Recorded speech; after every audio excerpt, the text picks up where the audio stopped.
Hey guys, sorry about that. My mic is muted. Welcome back to the channel. Now, today's video, what I was thinking of doing was watching some bad tool and shop life hacks that I found on this 5-Minute Crafts for Men channel. I was watching them and I was like, oh my God, I should talk about this. I should talk about how bad these things are and how bad the ideas are. But we'll let a few more people jump in, see what's going on up in the YouTube space. I got a few more videos coming out this week. I changed a brake line on a Polaris side-by-side. I just got done cleaning a spark arrestor. I put a little short of that in my channels. I got a lawnmower. I got a few chainsaws. What do I got? I got a GoPed too. That's going to be fun. I ordered a rebuild thing for that. As a matter of fact, I got to check my emails. See about that one day. So a lot more videos coming your way and a lot more stuff always on the way here. I was just over on another YouTuber channel, Jungle Bob stream, Jungle Bob Repairs. So if you guys ever want to go check him out, head over to youtube.com and or if you're already on YouTube, because I'm streaming on Facebook and YouTube, hit up Jungle Bob. I don't know if he has a Facebook. So let me remove my little new, oh, by the way, brand new email address right there. Bam, bam, bam. If you guys want to hit it up, let's get right into watching some of these battle life hacks. So we're going to share the screen up here. Oh boy, there we go. We got 5 minutes crafts already open. Now I believe I can go over here on my second monitor, because I have a second monitor right there. Oh, and I just turned up my light. So we'll hit full screen on this. Should go full screen. I guess it was made to watch on a cell phone, so we're gonna have those black sides. But let's check out these life hacks, and I'll stop in between and let you guys know what I think. If you guys have anything, let me know. If you guys also know anything that you guys want me to watch, let me know. What are you gonna do? Brush your teeth? These are all for drills.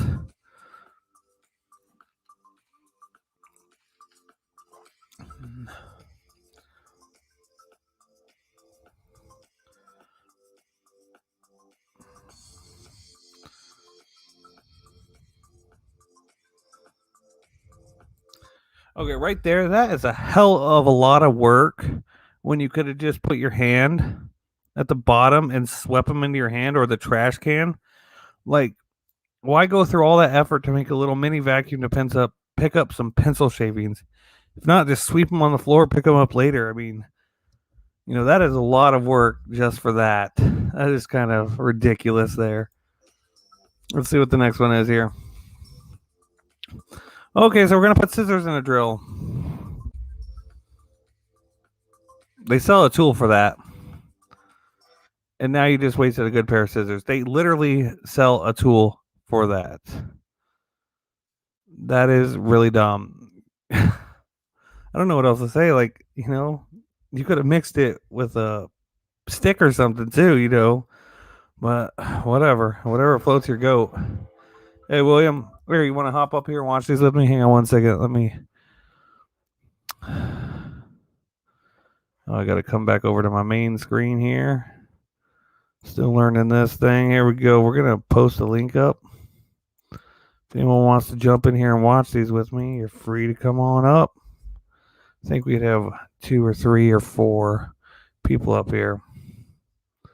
So let's see what this next one is.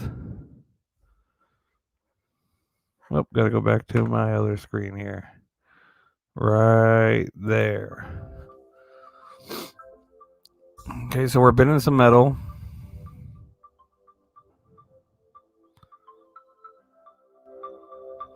Like, in what universe does anyone think that's a good idea? That thing should fly off in any second.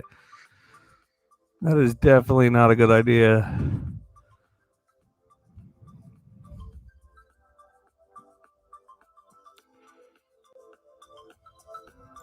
Okay, for everyone watching at home, do not do this. That is an accident waiting to happen. Hey, we got Will up here. Hang on. Let me pull him up. Hey, what up, Will? Hey, how's it going? You seeing this, dude? Hey,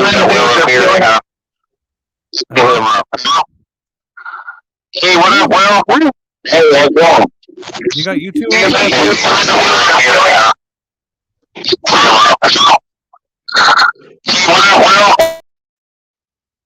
open? Okay, he had technical difficulties. Let's continue. Jesus Christ. I'm on the wrong screen. There we go. Pain in the ass, 2 monitors. Don't do that, though. Okay, now we got a toothbrush. Let's see what they're going to do with this. You screw a screw into it. Put it onto your drill. Still got the full toothbrush there. Okay, we're clipping it. Oh, they're going to clean something.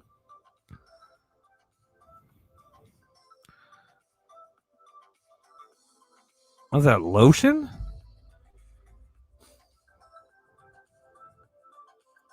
They literally sell a tool for this too, and it'd probably be a lot safer and easier to use than putting a screw inside your drill chuck and drilling it up.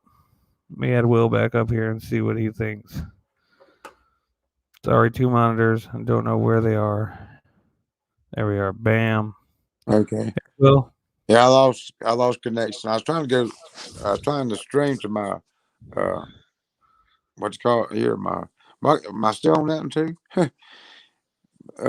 My tablet, and I lost connection. Sorry about that. No, you're fine. You seeing this Yeah. putting a toothbrush on a drill and cleaning stuff? What the hell is in that shower too that's so freaking yellow? Yeah. Let's see more of these. Let's see, because there's some crazy stuff. I didn't even seen this one yet, but they have so much crazy shit. They sell a tool for that, by the way. A lot safer, easier to use. Yeah. I think we could turn this down too, maybe. Okay, they're painting.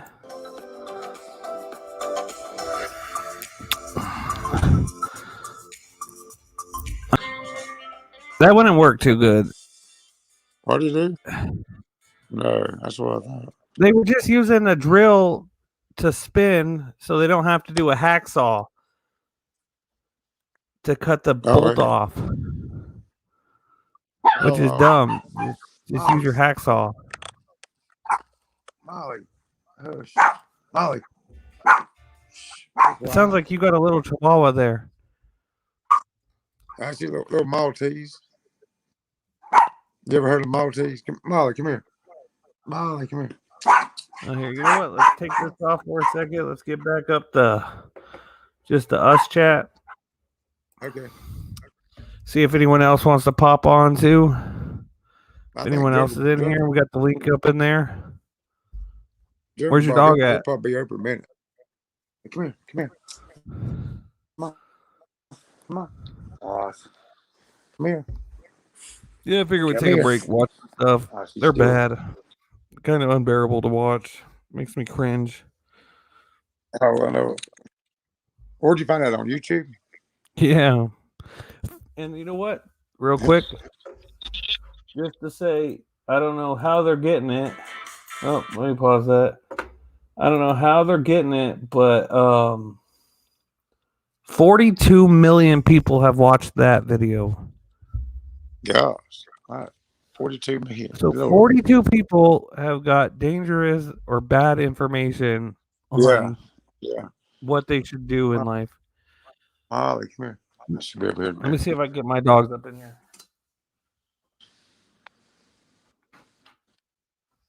Come here. Come here. Nala. Lady, come here. You come here, lady. Come here, Nala. Come here. Get Nala first. I'm getting Nala. This is Nala. Hey. She's a good dogger. Yeah.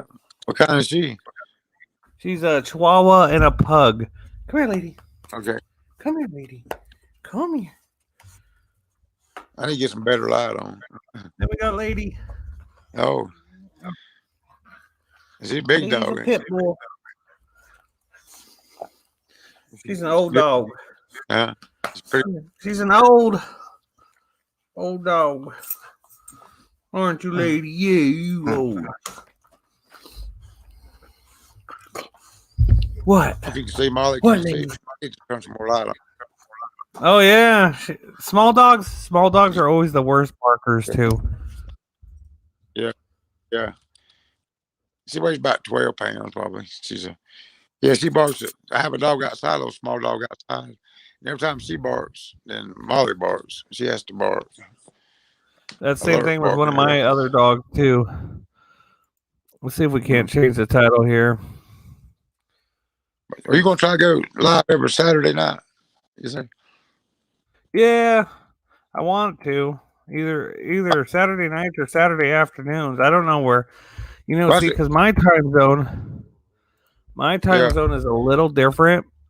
So, yeah, like, I don't know when you guys are asleep or off work. that's what I'm trying to still figure out the best time to stream.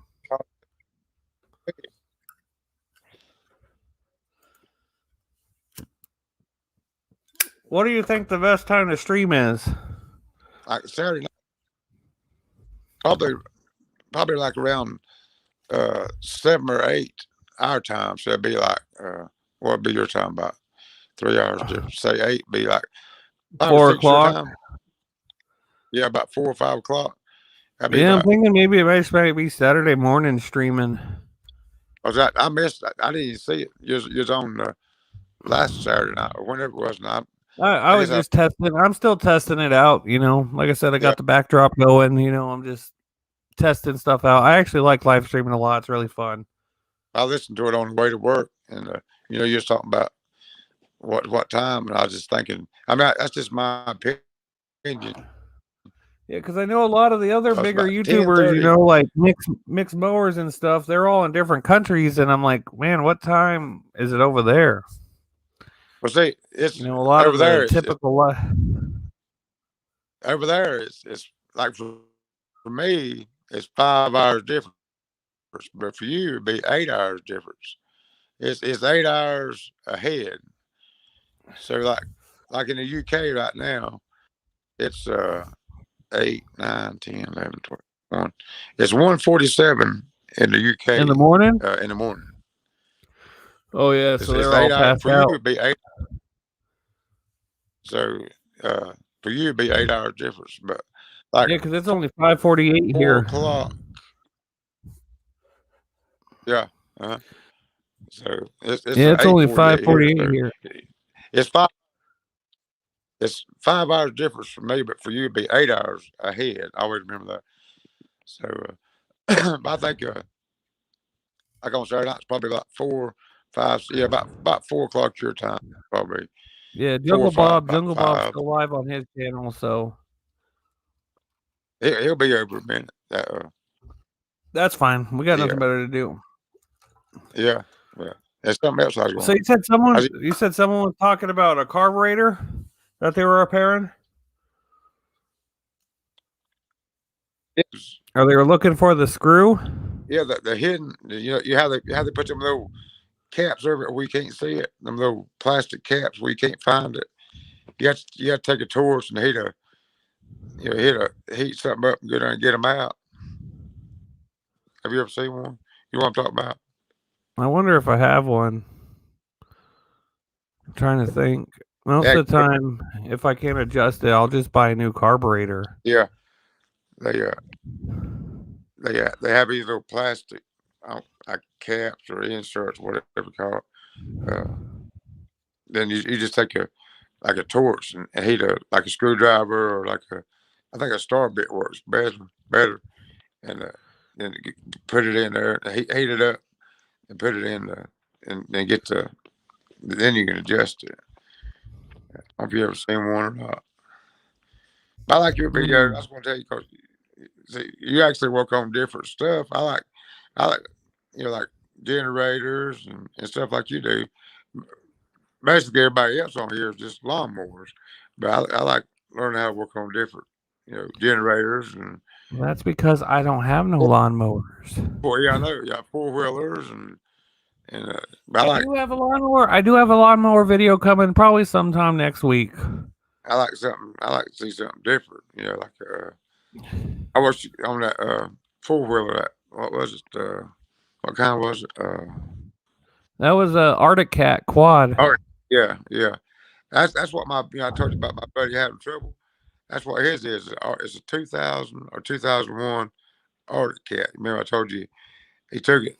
He took it to a professional place and had it tuned up, and it was running good. And his son went and rode it, went over a hill or something. The battery fell out. I think it's just. I think it's shorted out one of the wires somewhere. Because Yeah. Hang on one second. Joseph, is it a backpack blower or just a regular old? It's just a regular old blower, right? You said you got it out of the trash. Well, if you have to, I wouldn't spend too much time or money fixing it up because you can buy them brand new for about $150. So you can make probably $75 all day long on it. You know, if you have to buy a carburetor, I would go 80. So okay, so hang on one second. Let me just look this up real quick here. So let's say it was if I wouldn't go any further than a carburetor, it's about a $20 carburetor. So what I would do is I would just sell it for about $80. $80, $90, depending. yeah, yeah, Because you could buy them brand new for 150. So depends on where you're at. You know, if people are using blowers, but most of the time there's a reason it was in the trash. yeah. But hey, good find. I mean, if you could fix it, great find. I mean, that's a free $80 too. And plus it's practice. And if not, parts all day long parts. As he already did spray the carburetor, the spray carb cleaner and carb see if you get any spark. Spark and compression. If it fires up and dies, you know you can fix it. Yeah, that shows two things right there, don't it? You got spark and compression, and really that's good, Joseph. I'm glad. I'm glad. Yep, Facebook Marketplace at $80. I could sell blowers here. A lot of people are blowing their sand around. Yeah. So, you know what's funny? I don't have a leaf blower. So Steve Smalling's Saloon. Oh, can't talk right now. Steve Smalling's Saloon made a video where he's balancing a ball with a leaf blower. Yeah. And then also Mower Medic 1 did it. And I'm sitting here going, I don't have a damn leaf blower. I have vacuums. I have leaf vacuums. Yeah. Yeah. But I haven't got a leaf blower. There's a backpack. Wasn't it a backpack he used? Yeah, they both Mower Medic and Steve used Paul or Joseph's in Texas. Everybody's, you guys got trees there. We got weeds, we just let the tumbleweeds roll how they roll. I guess he knows where you live at, don't he? Most of my subscribers and viewers should know where I'm at. Over here in Arizona. Yeah. Arizona. In the high desert. Actually, I'm in the low desert. Near the casinos. I'm in the Mojave Desert of Arizona. Dang. Mojave Desert. Ugh. How hot does it get there in the summertime? Oh my God, how hot was it today? I walked outside and said, fuck this. Oh, really? Yeah, let me check. I'm checking the weather today. Yeah, no, I went outside. I was sweating. Dang. Right now, it is 6:00 at night. What temperature is it at your house? It's probably about 60, 50, 55. This is what time it is at this late at night. Dang. 91 degrees. Yeah. Dang. Lordy. It's 6:00 in the evening and it is 91 degrees outside. Dang.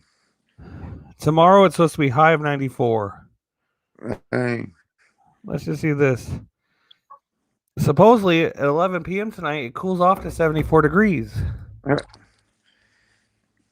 Have you always lived in Arizona? You hadn't, have you? Shout out to Joseph over here. I used to live in Texas. I used to live in Junction, Texas, 110 miles west of San Antonio. Yeah. I went to truck driving school in Dallas, Texas, and I hated being a truck driver. So now I'm a small engine mechanic. Yeah. Yeah, I don't think I'd like being a truck driver. I don't think I figured I would rather be in prison mm. than truck driver. You get more Everybody thinks, freedom in prison. yeah, everybody thinks it's a glorious life, but it wouldn't be for me.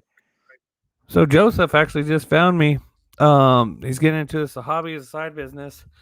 So it's actually a really good side business. A lot of people that you watch probably that do this do it on the side. I do it full time.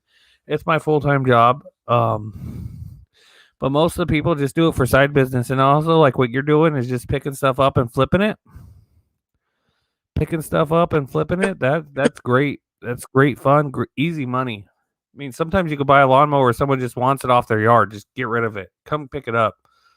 We're sick of looking at this thing. Fix it up, bam, $100 all day long. A lawnmower is $100. Especially where you have more grass and more lawnmowers, you can probably get way more than that. Remember, I got to go off what I know. Like leaf blowers, I can sell. I can sell leaf blowers here. I have 2 lawn edgers sitting outside right now that I'm probably never going to sell in my lifetime because ain't nobody edging their lawns. Not with these push ones. I mean, we talked to Phil, and they're obsolete. No one uses push mowers anymore. I mean, push edgers.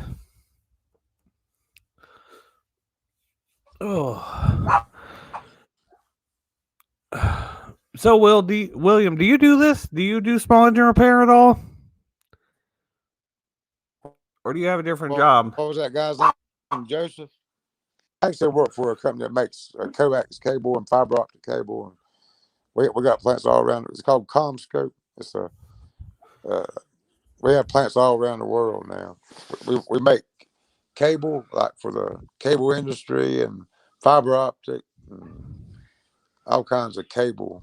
Like for the like I say, if a motel is being put up or a hotel or whatever, they call us and you have each room will have a telephone and computer.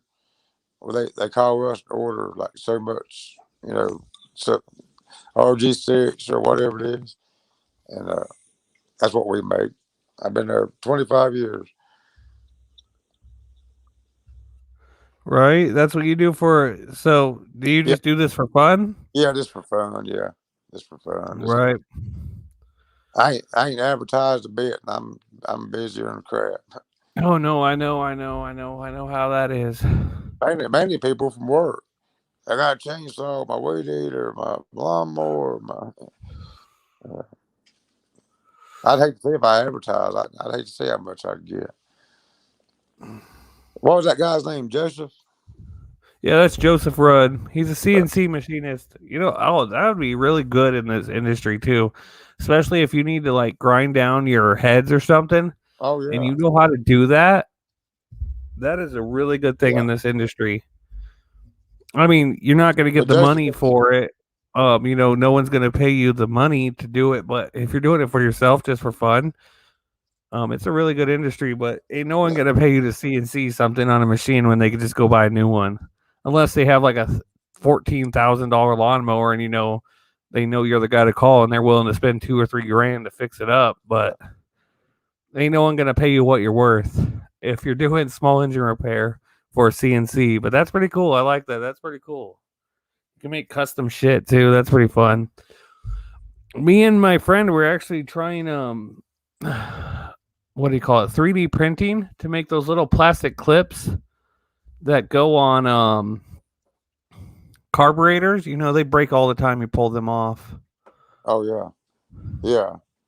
I had to buy a carburetor because of that one time. I was cleaning it, that little clip broke. I said, "Oh shit!" So I couldn't buy it just that piece. I had to buy the whole damn carburetor, $40-something. Well, most of the time they sell it. Let me see if I can't pull up the file I actually got. because I ordered someone to make it for me on Fiverr because I have no idea. I'm not a professional, Yeah. whatever they call them, people who design it.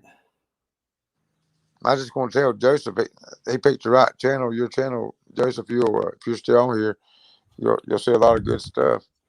I appreciate that. I like to diverse my stuff. I'm gonna work on Yeah. all sorts of stuff. You, Like I said, I got a GoPed video coming out.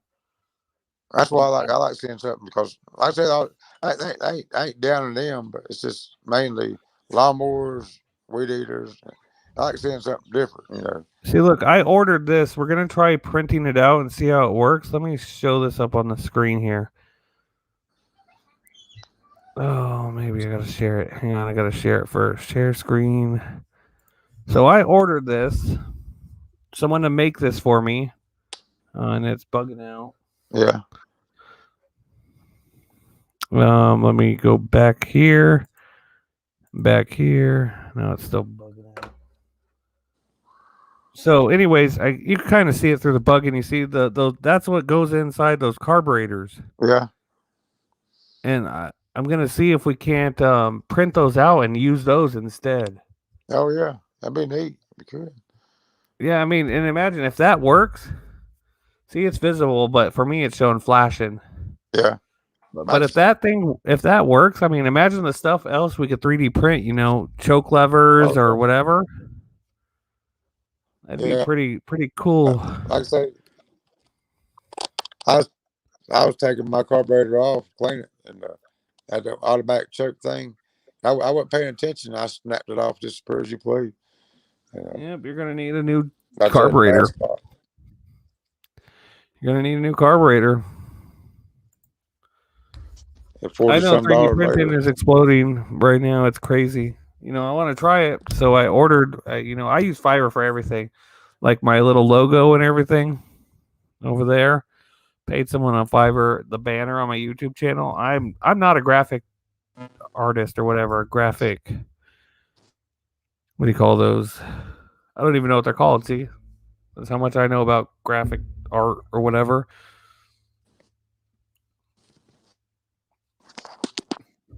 If I'm not careful, I'm going to end up paying people to make every single one of my thumbnails to make them look better. Oh, geez. But you know what? I like to do a lot of things and try stuff. So I said, you know what? Let's do it. Let's pay for someone to make a banner. I actually had two of them. I went with the orange one. Let me see if I can't show that too. Well, let me go over here. Let me see. As a matter of fact, since whoever's watching in the chat, you guys could all tell me too, whatever you think's better. I went with the orange one. But this guy here, he made me two of them. Let's see if we can't pull him up on the screen. Let me pull William back up here. Bam. Bam. Bam. Yeah, those.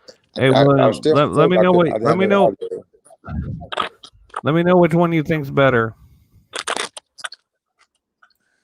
We got the blue,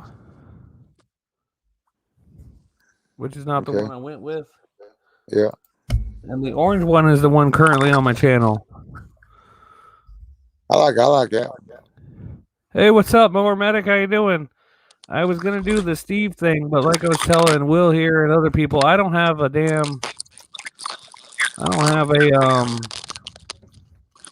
leaf blower. Don't own a leaf blower. As soon as I can figure out what I'm doing here, you know what? I will go ahead and post up in the chat. So anyways, Mower Medic, how you been? Kind of jealous y'all have a leaf blower to do that softball thing. I don't even have a softball. Ain't nobody in my house play with softballs, and I got two kids here. One was mine, one was my niece.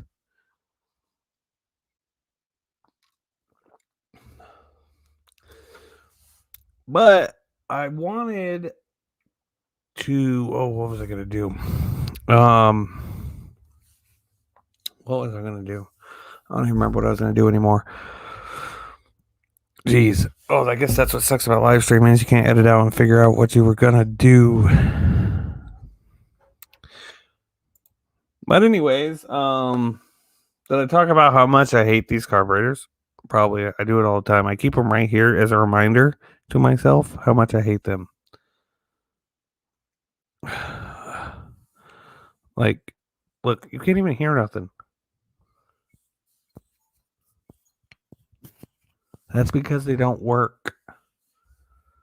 You should be able to hear squeak, squeak, squeak, squeak, squeak. But no, not with those things. Not with those things one bit. So, we need to figure out how to get some more people up in here to have a talk too. I know I think everybody is still up on a different live stream. I didn't know anyone else was going to be live streaming. Let's just check my subscribers. Yeah, see, Jungle Bob still is live streaming. And someone else I don't even know. I guess I just subscribe to whoever I want to subscribe to. By the way, let me add up here. You know what? You know what we're gonna do? We got 4 viewers watching right now. I don't even know who they are, but I'm gonna do something real quick. Just as a thank you. Just as a thank you to everybody watching.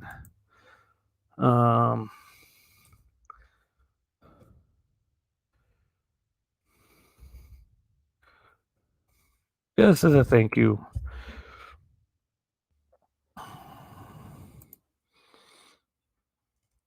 Give me a second. We're just doing it now.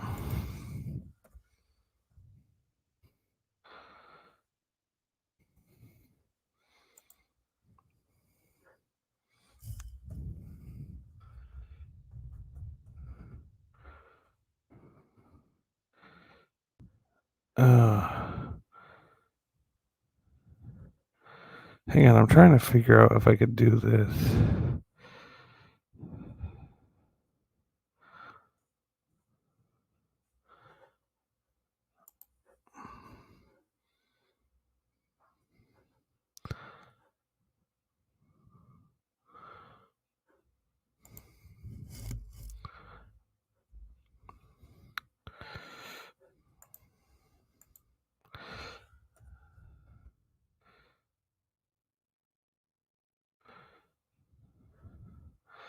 Okay, here we go. Let me make sure this works. We're going to use... I don't even know how many people are still watching. We still got 4 people watching, so that's good. That's good. Oh, Jesus Christ. Okay, hang on. 1 second here.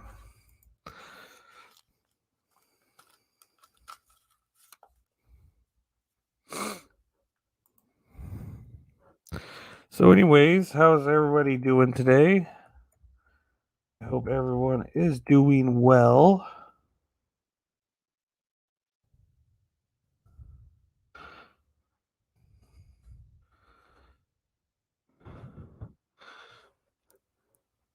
Okay, there we go. There we go.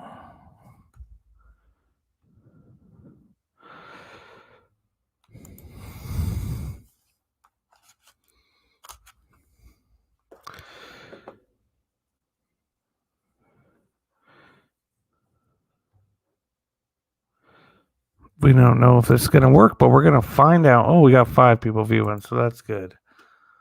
So let me...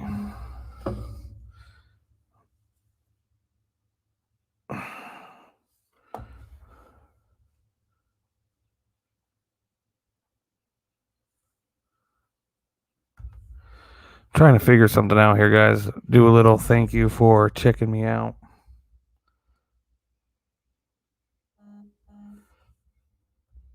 Okay, here we go.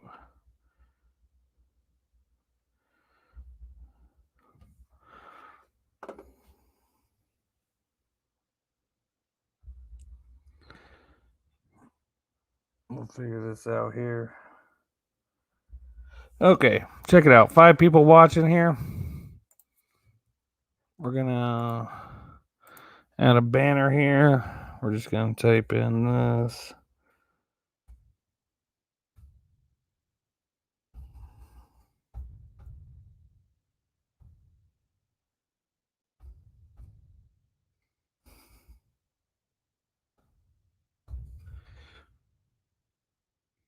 There we go. Bam, right there. Anyone who's watching, Amazon gift card right there. Use the code. Thank you guys for watching. I really appreciate what you guys do, So, whoever's watching, the 4 people watching, first come, first serve on this Amazon gift code. If it don't work, it should work. Let me double check the code. But that's just me saying thank you. I think about to do this a little more often.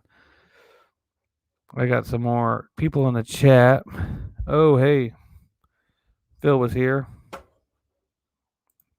And so is Les Ben. He's in Ohio. So there's a gift card. YDXV4U. HS. Yep, there it is.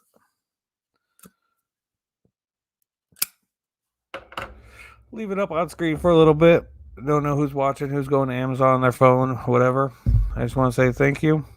We got Will back up. Hey, what up, Will? I just gave away an Amazon gift card. My phone died on me. No, that's fine, man. I appreciate you being here. I had it plugged up. It wasn't charging for some reason. I don't know. I hope it'll be okay. Oh yeah, I enjoy your channel and coming on. So. What'd you say about gift cards? Yeah, no, I bought a gift card on stream and posted it up. First come, first serve. I don't know if anyone's claimed it or not. Probably not. I guess we'll find out in the future. So I'll go ahead and take it off stream now. Bam. Sorry, guys. I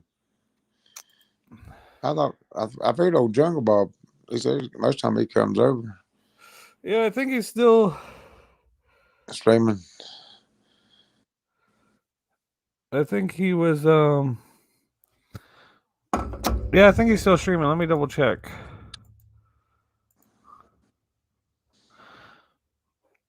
Let me double check here. Let me know in the comments down below if you guys were the ones to get the gift card or not. I don't know who was watching or whatever. I just wanted to say thank you guys. I appreciate it. So yeah, Jungle Bob is still live at the moment. Okay.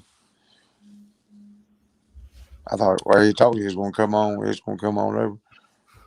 Oh, hey, someone actually claimed the gift card. So I'm not gonna say your name. If you want to comment, you can, and then I'll post you up and give you a shout out. But congratulations, man! Thank you guys. Thank you so much for watching my channel.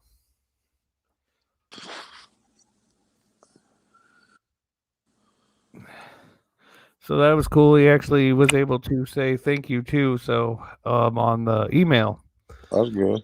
Yeah, no, I'm thinking I should do that every now and then. I got a little extra money. It doesn't hurt to share the wealth. Yeah. Give people a reason. Maybe I'll get a lot more viewers too. Like, oh shoot, maybe am I going to get that gift card? Oh yeah. I'll probably have probably have them preloaded. Yeah. That way I don't have to sit there and buy it and type it. Hey, there we go, Ryan. Okay, yeah, I got your email. It says from Ryan.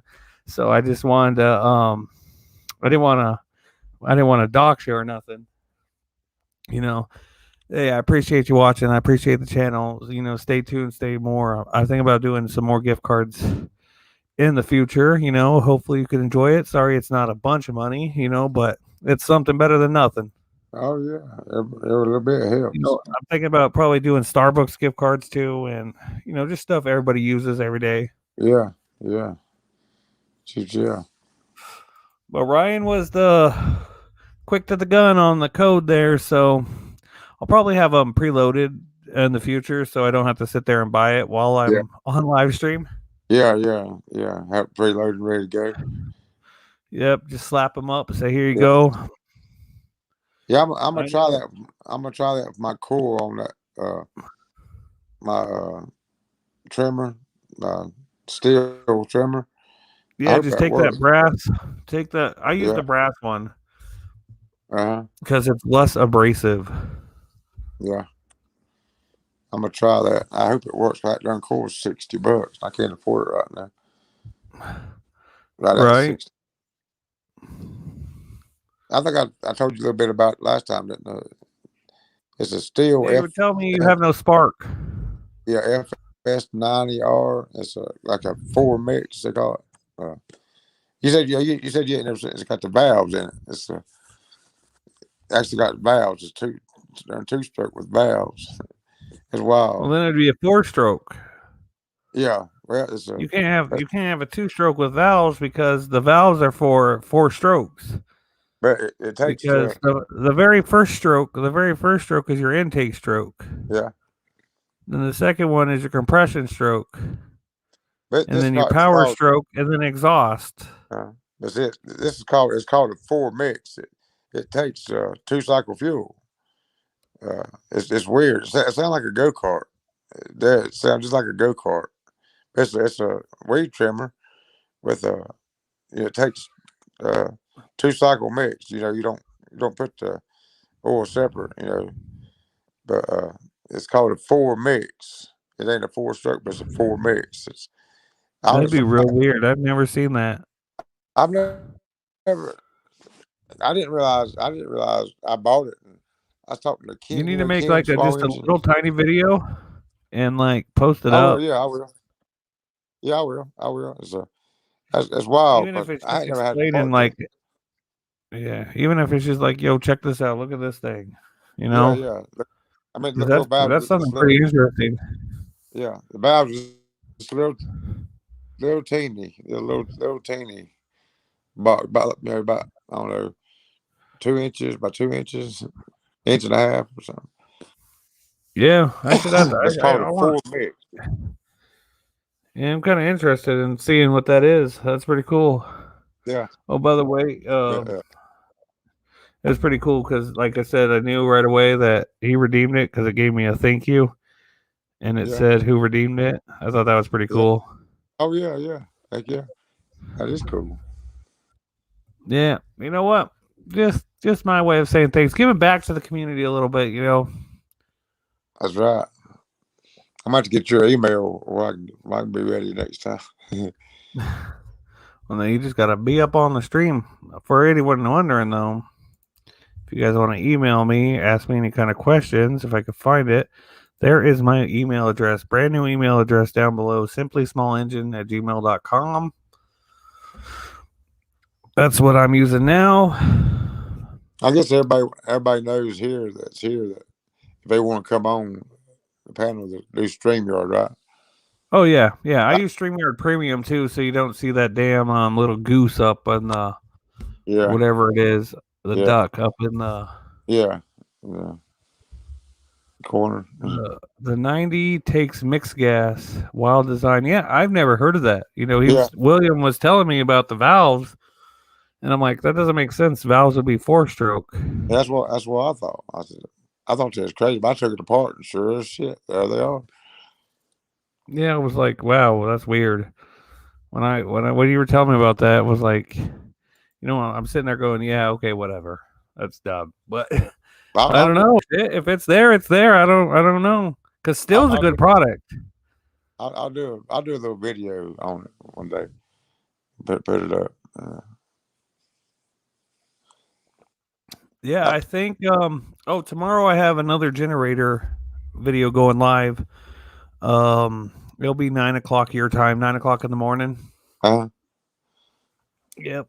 Because it's 6 a.m. here that I'm gonna post it. It's an inverter. Yeah. I hate working on inverters, but they bring in good money. That's why I was going to ask you. I thought last time I have a 30-minute drive to work on the way to work. So I pull up a video and I'll listen to it on the way to work. What is it's probably a stupid question, but what is an inverter? An inverter is what? That's probably a stupid question. Everything on an inverter is inverted. Like on a generator, everything's sticking out and out. On an inverter, it's all inverted. So it's all internal. It's one whole thing. You know, there's not really an engine or a generator. Okay. You know, Okay. yeah. Okay. Yeah. Because somebody, yeah, somebody was asking you a question about something, and they didn't tell you it's an. I don't know too much about generators, or I thought, what is an inverter? I just probably a stupid question, but like I said, I just didn't know. I hope this darn thing don't go dead again. First Yeah, beach and says it's charging. because also, like I always ask people, like they'll call me and they'll be like, "I have a generator that needs repair," and my question I always counteract. I say, "Is it an inverter or a generator?" Yeah. Because there's been times where I'm like, "Okay, I could probably fix it right there while I'm there," Mhm. and I pull up and I'm like, "That's an inverter, not a generator. Two totally different animals." I'm trying to see if Google has a more easier explanation than what I gave.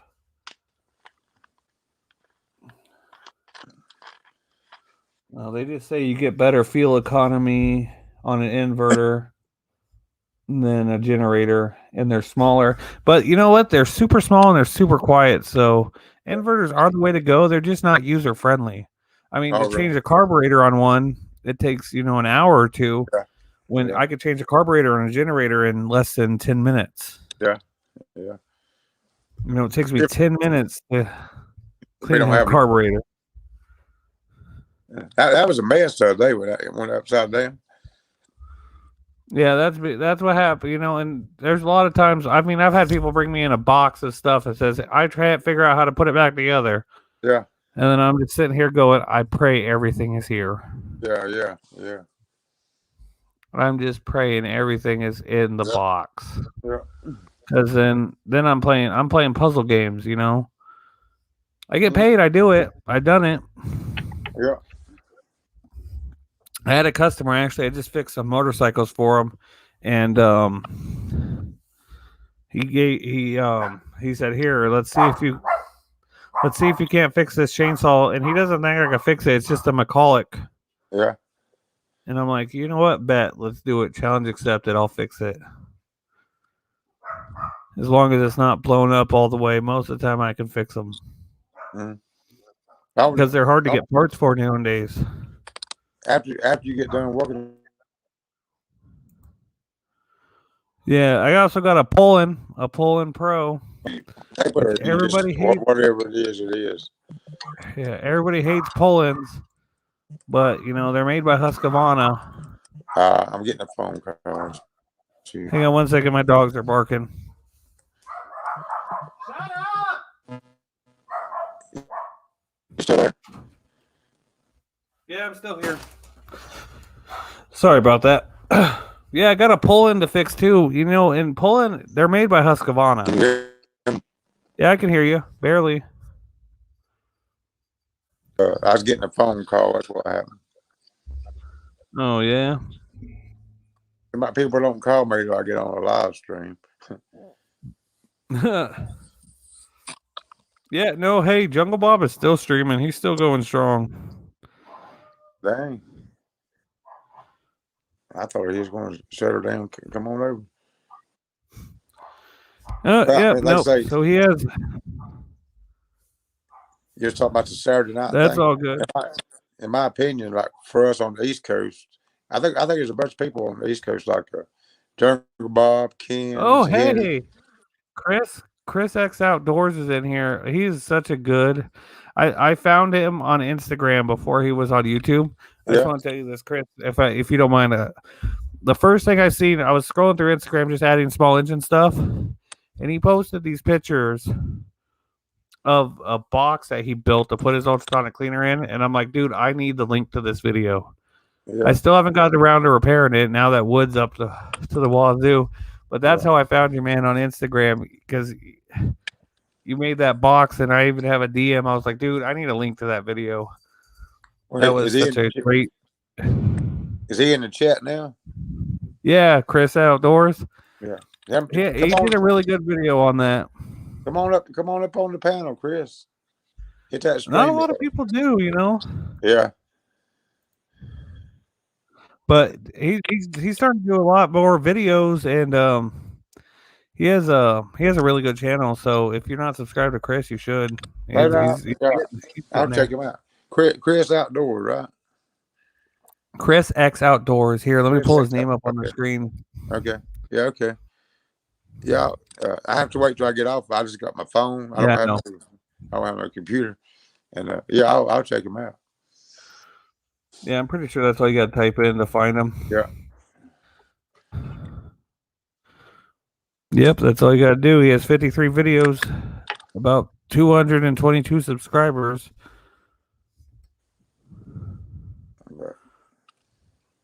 So yeah, and I think his last video was on a rototiller. I just fixed a Troy built rototiller too. That was my most recent video as well. Yeah. That's pretty funny. I forget what they call it over. I have a bunch of. I actually got some good friends in the UK. AJP. I don't know if you ever heard of AJP Garden Machines. Yeah, I just found him too from Instagram. I find a lot of these guys on Instagram that a lot of them are posted and stuff. Yeah. All them know you. They know you. Scotty Daniels, Sparky. Yeah. But Sparky. Yeah, I know Sparky. I just sent Sparky a Vegas poker chip that he was trying to buy online, but I went to Vegas myself and just got it because I'm close. Hey Chris, all you gotta do is click the link in the chat where I posted, and it'll walk you through from there. Pretty simple. If you're on your phone or computer or whatever, it's pretty easy to do. Yeah, come on up. You don't have to sign up or nothing. I used to It'll be pretty cool. I've never seen Chris in a live stream before, so you know he's a pretty cool dude. I like his videos. Who was that guy that was on here last? I had never seen him before. What was his name? His me, you, and Jungle Bob, and that other shit. I'm trying to think. I know Phil was on there. Is that kind of an older man? Heavy set. Oh crap! I can't think tonight. I'll think of it in a minute. He's got about 4. No, that was Bald Eagle. That was his name. Yeah, Bald Eagle. Yeah. Yeah. He's never been on a live stream either, and it was pretty cool. You know, he just he just got monetized on YouTube, so he had pretty cool videos too. Bald Eagle. That's what it was. Yeah. I ain't never even heard of it. I subscribed to him. I ain't never even heard of him. Yeah, me neither. But I guess he was oh, here we go. Here's Chris. Okay. Hey, Chris. Welcome, man. Hey, what's up, guys? Can you hear me okay? Yeah, now all you got to do is close YouTube. Okay. Hey, man. Hey, what's up, guys? Can you hear me okay? Yeah, now close YouTube now. Okay. It's good to go. Hey, there you go. Okay, now you can hear us from here. So just to set up where I'm at, I'm actually in our game room. So I got you guys casted to this huge projection screen that we have. Oh, that's badass. And my computer screen, I don't know if you can see it all the way. My computer screen was just stacked, so it's gonna look like I'm looking at I'll try my best to focus in on the camera, but you're up there, so I gotta balance my time between down there and up here. Funny story about Steve. I was actually just texting him a minute ago, and I told him I was going to jump on it, and he texted me back. He said something about how he was doing something. So we could try to get him on if you guys want to. Who, Steve? Yeah. From Steve Small Saloon? No, or Bald Eagle. Bald Eagle, Steve. Yeah, I call him Steve. That was funny because hey, you know what? His first live stream was on my live stream too, so that's pretty cool, you know. But no, man, I mean, I can't believe it. I saw that video, and like, no one's ever done that. I've never seen one of those before. I saw one person do one for an air compressor, and I mean, it was just this. It was like a shed almost. Like I think it was like a 30-gallon air compressor, and they put it behind this like just had plywood, and they had that material in there, and they had it like off in the corner of the garage, and he had like a door with hinges on it, and it was really cool to see. And I was like, That would probably be easier to do that for a little 3-liter ultrasonic cleaner, and I hands down, I could not live without it, because in the middle of a video, it's right there, and it's so loud. It's not, it's not gonna. It's just that really annoying whining buzzing. That's just. So it completely goes away, and it's just right there by the microphone. You can barely even hear it. So I know, yeah.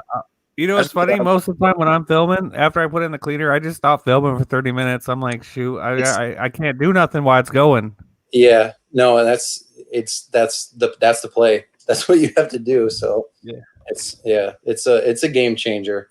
But I'll probably remake it someday. My style has evolved so dramatically from, and I guess if anybody on YouTube, if you go back and you look at some of their first stuff, it's like, it's like people especially mine with my horrible audio and video quality. Well, even, I mean, and sometimes like, this is just kind of funny, for any other YouTubers that watch this, and there's like, sometimes when I'm getting discouraged, like I'll go find like Dude Perfect or Mr. Beast or Casey Neistat, just one of the biggest YouTubers ever. And you go back and you sort their videos, oldest to newest, and you look at some of their first stuff, it's the exact same as everything. It's like, what? But then you just gradually get better. So my point in saying that is I'll probably end up redoing it someday, or I still have some material left. So it's kind of falling apart. I'm not a woodworker by any imagination. So, but it's definitely a game changer. Yeah, and you're gonna call it Carburetor Silence Box 2.0. Yeah. Okay. And then you could do it with higher quality video, higher quality audio, higher quality editing. Yeah. And they'll probably just blow up. I don't. How much did I know you don't. You only have about 200 subscribers. You need more, but I think I must subscribe when I get off here. And that's the video I first started. The soundproof box. That's pretty cool. What is that stuff? Is that just compressed paper? Yeah, it's basically I don't know. It's like some kind of paper particles that is just smashed together and just compressed way down. I got that one at Home Depot. It was kind of expensive. I forget the dimensions on it, but it was, I'm gonna say it was probably like 4 foot by 4 foot, something like that. Just a big, kind of like a sheet of plywood. Yeah. And I want to say it was like $30 for it, which is not bad. I mean, I only used half of it, but just right at Home Depot, and it was the only kind of soundproof insulation specific material that they had, at least at the store by me. So yeah, it's just paper, just compressed paper. That's pretty neat. Yeah, it was. It's pretty cool. Hey, Joseph, how you doing? What's going on, man? Have you ever heard of Dynamat? What they use in like cars? Yeah, I've heard of it. Yeah. What about that one? No, I haven't. I don't know nothing about soundproofing. Yeah, so I've heard of it. Dynamat they put in like they line like sheet metal in vehicles, and it dampens vibration and whatnot. Yeah. And the floors and stuff. Yeah. Yep. Yeah. What you into? Oh man, right now this is pretty cool, man. Yeah. Yeah, no, at least it looks like you're out in a place with trees and stuff. I ain't got them over here. Yeah, I'm just standing in the front yard drinking a Dos Equis, man. No, for real though, I picked up a blower out of the trash, and then I was given a chainsaw, and I'm seriously thinking about starting to just reinvest the profit I make off of these two when I sell them, and just trying to build that little by little, man. I've got a lot of friends and a lot of low places, man, and small engine repairs in need all the time. Like with this freeze that happened, generators and whatnot, people are insane about getting generators together and things of that nature. So it's like, it just, it's money signs. Yep, all the time. Hey, Chris, how did you get into small engine repair? So it was not that long ago, actually. It was probably 2017 or 2018. My wife worked at a hospital up here in Ann Arbor, Michigan. She had some health problems. She came home. She made more than I did at that time. So it was a hit to us hard. And she was like, I really want to go back right now. So I said, that's fine. We'll do something to figure it out. So literally right then and there, I looked around and there was a lawnmower that I had and that I used to cut the grass with. And I'm like, okay, well, let's just go cut some grass. So it was just literally the first thing that I could reach out and figure out what could generate some extra income. And that was about like March, whatever year that was. It was like March. So I was kind of late to it, but I just blasted out as many emails as I could find. I was up for like 2 or 3 o'clock in the morning for like a week or two, just trying to find anybody that was needing it. And I probably got like 5 to 10 clients, did that whole year. And then at some point I had a part for a mower that went down. It was actually a part for a bagging, a part for the bagging part of the mower. And the part brand new was like $400, I think $300 or $400. And I was like, oh, I can't justify, like it would cut, like that was probably what I was making in like a week or 2 or maybe 3. It wasn't that much, but I was like, I can't do that. So what else could I do? So I found a non-running mower for like $50 that had a bagger with it that was local. And I was like, okay, great. And then I get an extra mower that's not running. And I figured out how to get it running, took the bagger off of it, and then sold that mower for $500. Yep, with no bagger. Yeah, good money. With no bagger. And it was a riding mower. And I quickly realized I was on the wrong side of what I was doing. So I told my wife, I'm like, hey, I kind of want to get into like figuring out how to fix, lawnmowers and small engine stuff, and I was a fan of Steve, Small Engine Saloon, Musty, Terrell, all those guys. Like I would watch them from time to time. So I kind of had a general idea, and, the rest just kind of took off from there. And then I started doing it for a couple of years just without a video camera. And then at some point I was watching it and I was like, I'm doing it anyways. I might as well just record it. And then as soon as I started recording it, it's not even like small engine stuff for me anymore. The filmmaking side of fun. What I do. Oh, it's so much fun. It's so overwhelming. You can spend your whole life trying to figure out the filmmaking side of whatever you're doing. And you won't even scratch the surface. It just blows my mind how much is out there on like, videography and audio and editing and lighting, and just everything is so complex. And the way my brain works is some people are 1,000 feet wide, 1 foot deep. I am 1 foot wide, 1,000 foot deep in everything I do. So it has been almost to the point where it's just too much to handle, but it is so much fun, Andrew. Like you just said, it is a blast when you can film a project and just put it all together, and then it just comes together in the end, and you just sit there and you just watch it.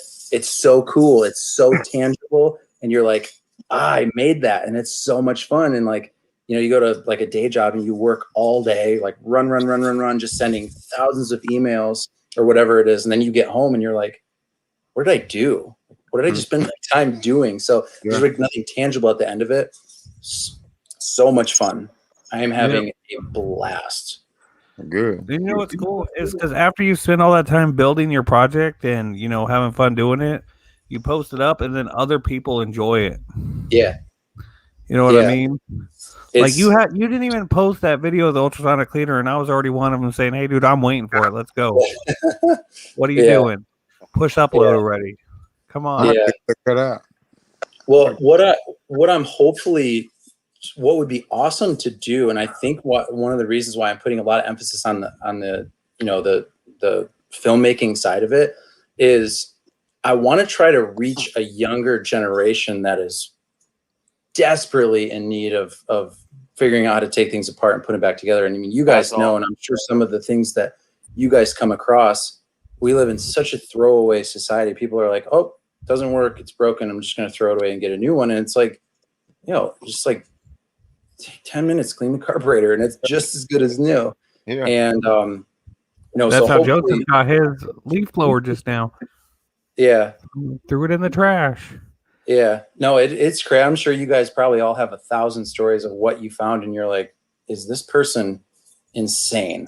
they're throwing us away. Like you said, you watch Musty One, he Choice, drives by. choice and- words there, brother. I like insane better than Yeah. what I would use. every single small engine guy, Henry, mowers and blowers, Musty Yep. One, they're always driving along, and next thing you know, right on the side of the road is a lawnmower with the sign that says free.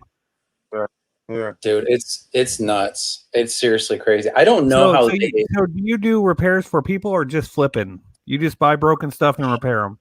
Yeah, primarily. About- I haven't entered into the repair side. I don't know if I will. I know there's like everybody has It's an stressful because it becomes a job. It becomes Yeah. a job. yeah. Like I have stuff that I have to work on. I don't want to work on it, but I have to work on it Yeah, it's a good because point. that's what I do full time. That's my business. Gotcha. So if I can make a video on it too, hey, double dipping. I have fun. Yeah. Plus, Yeah. it's pretty cool, because I always tell the customer, I'm like, hey, I'm going to make a video on this. And they're like, oh, that's cool. You do YouTube? You need Yeah. to tell me about that. I don't even know how to work a cell phone. Yeah. Yeah. I've been hesitating. A few of the projects that I've made, I've obviously sold most, if not all of them. And I'm always kind of hesitant to let the people know that it's on YouTube. Not, especially before the sale. Obviously, I don't want to, that's like a magician, like, not that I'm a magician, but like, that's like somebody bringing you backstage, before the show. And they're like, hey, here's Yeah. here's all the cool Yeah. stuff that you don't know about. Right. And so Yeah. there's been a couple instances when after the fact, if it's a video that didn't have like too many issues or it's just something straightforward, it's just like, hey, FYI. Actually, one thing that I've been doing that's been fun is Damn. I'll Yeah. write the people's name down that I get the stuff from. And then after the video's done, not in like a petty way, but like I'll just send it to them because I at least know that's probably at least one view that it'll get. It's just like, hey, FYI, if you remember me, like, here's your thing and hope you enjoy, right? Like it's just That's kind of what funny. I would be scared of is because they'd be like, oh, really? All you need to do was charge like this guy, Tyler. Like, if he sent the video of him repairing it, all you had to do was charge the battery. I want it back then. Yeah, Yeah. see that Or is Steve that had where one. That, is that where that stems from? Is like, oh yeah, I didn't do much, but so why did you charge me? Like, whoa! It's like, well, I did Well, work. customers, you can charge them, but like when you get something for free and you kind of rub it in their face, hey, all I did was change the spark plug. Bam! Yeah, I sold it for I think that's where that stems from. Is you got to be sensitive Yeah. to the fact that people are they're kind of they would rather put the blame on you than accept the fact that, hey, I could have done that myself, but I did it. You see that there? That's why you bought that. There's been times, Chris, too, where I had a customer. I told the customer, I said, hey, it's going to cost too much money to fix it. They're like, well, just have it. And then in the future, when I go back to it, and I realize it was something easy, they'll be the first person I offer. I'm like, hey, it was this. All I need is my labor and my parts. Hey, do you want to buy it back from me? Yeah. You know what I mean? Yeah. But no, see, that's a cool thing because I'll look on Facebook, and see all sorts of stuff like $20. It just needs car work, or hey, come get it. I don't want it on my property no more. And then you pick it up, and then you don't have to worry about fixing it right now. You could do it later. Yeah. I'm definitely a go at my own pace kind of person too. So yeah, I understand it. It's funny too what Tyler just said. The listing that he found the guy said just want it gone. Yep, that's all of them. That's a dangerous thing. People don't know that they're putting in there. That just they're pretty much just signing up just to get taken over on the price, or letting it go for a super low amount. I always laugh at the I'm moving tomorrow and I need everything out. So like it's cool. Like the transparency is great. Like I get it. They're in a situation, but I mean they're kind of painting themselves into a corner.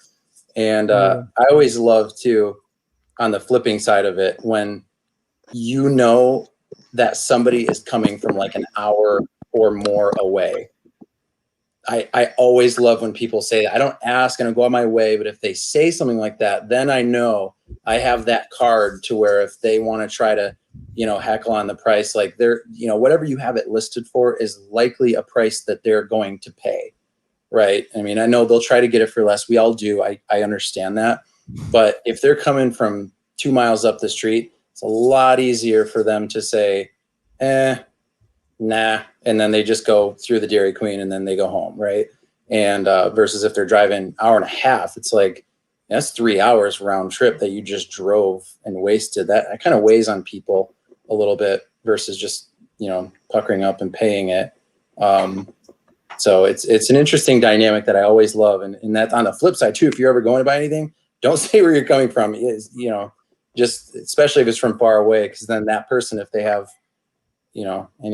any sense, they'll be thinking the same way that I just explained. So Yeah, because they're like, oh, well, this guy ain't gonna drive in for nothing, Right. We can get another $50 from him. Right. If they're talking to you about it in the first place, that means you have it reasonably priced. I think what he was saying is, because sometimes they break down. They went to a mechanic. The mechanic says, "Hey, I don't want to do it," or they, or a lot of times the wife's like, "Hey, get that ugly thing out of the yard." I don't want to see that rototiller here no more. And then they'll post up free. Just come get it. Right. Just come get this thing out of my yard. And then like when I do that too, I've done it before with other things. When I do that too, most of the time I'll say, come get it. I'm not helping load it. I'm not delivering. I'm not. Here it is. Here's my address. Come pick it up. As soon as it's gone, I'll delete the post. That because people are like, "Is it still available? Hey, will you hold it?" And it's like, dude, it's free. Come get it. Right. Come. Don't ask questions. Just come over. If it's still here, it's still here. If it's not, it's not. Yeah. Yeah. Trash days on Tuesday. You got to beat the garbage man. Yeah.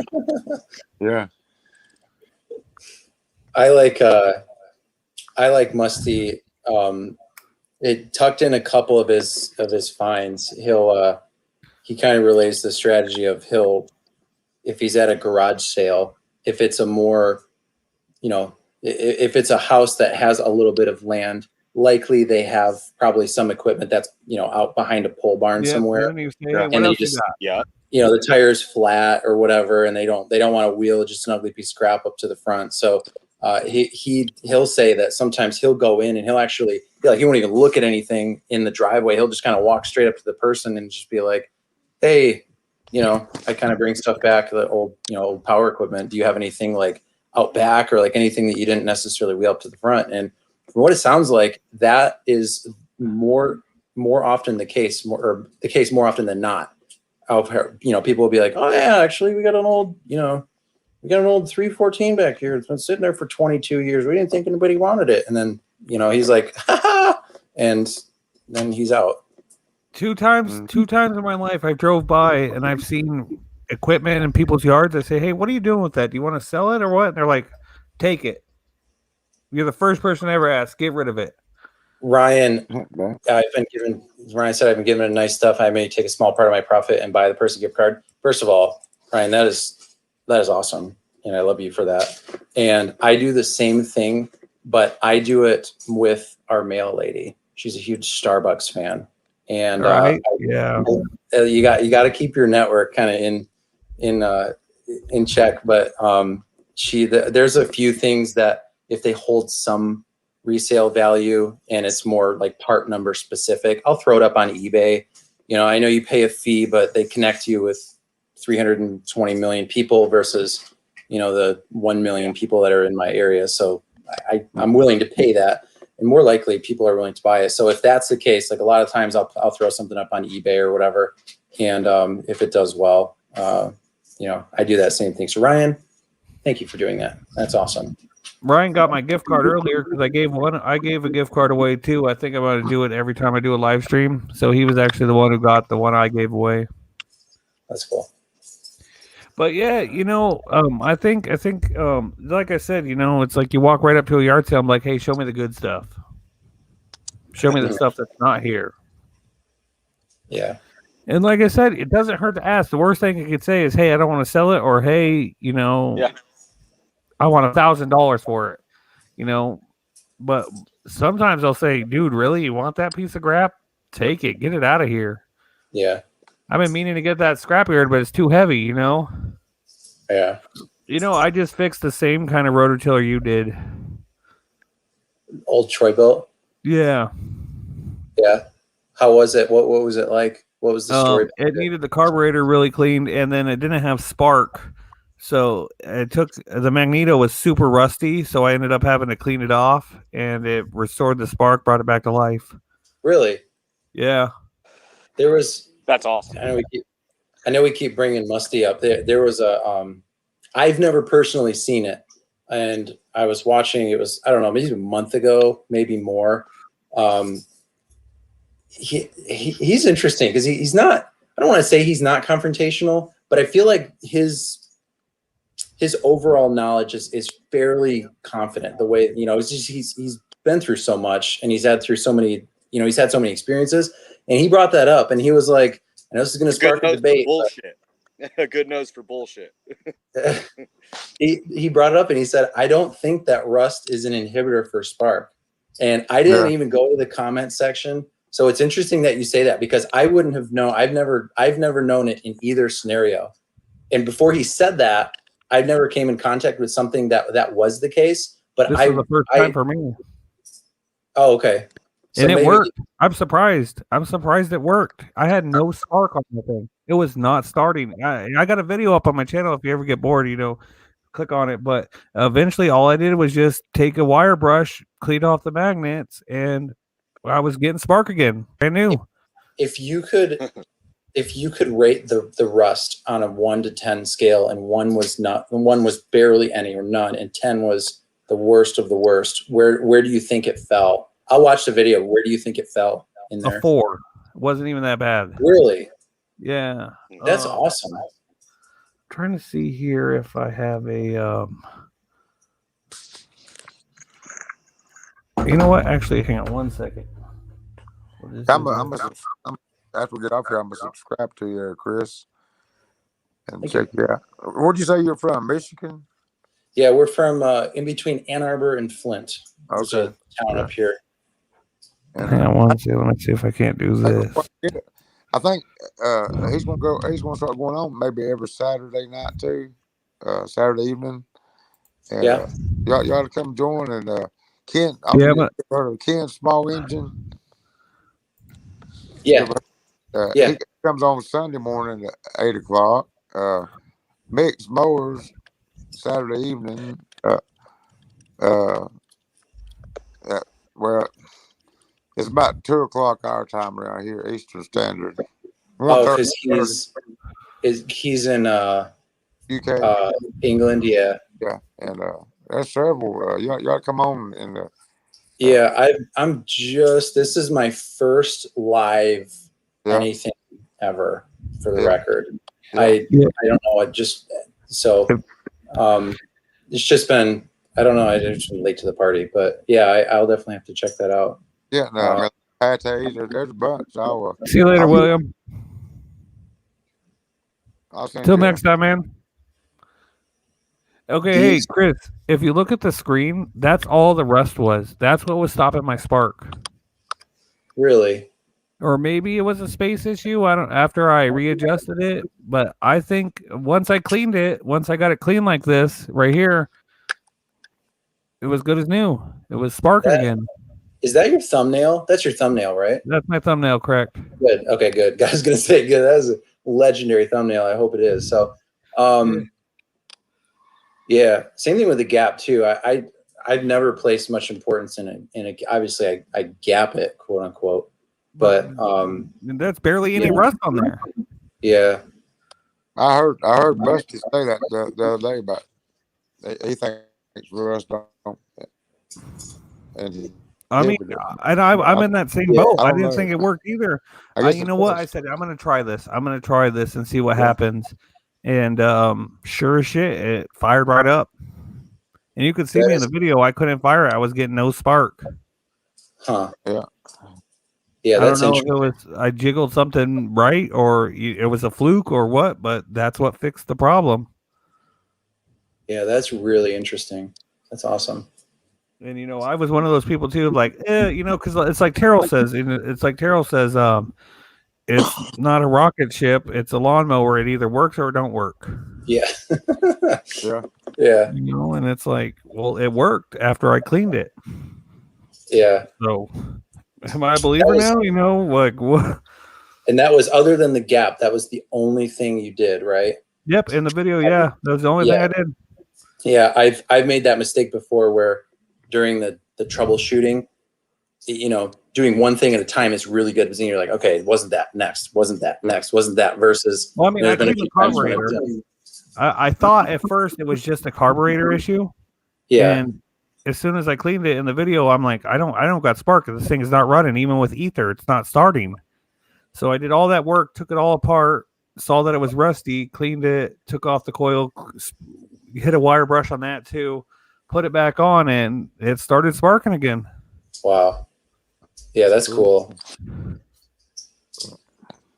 So Chris, Yeah, what time is it there now? Is it 9 o'clock your time? 10 o'clock. We're Eastern. Oh, okay. Yeah, I thought maybe Michigan would be different. Okay, so that's okay. We're on the same time. So Andrew's what? You're 3 hours. Right now, my time is 7 o'clock. 7 o'clock p.m. Yeah, you guys messed me up with the daylight savings thing, because you guys jump between Mountain and Pacific because of daylight, right? Savings. No, we don't. In Arizona, we don't do daylight savings time. I'm on Mountain time. Right, now, but then I'm tied up. I'm tied with Pacific now. Yes. Yeah. So the fact that I love, by the way, I think, what are the other states that don't do that?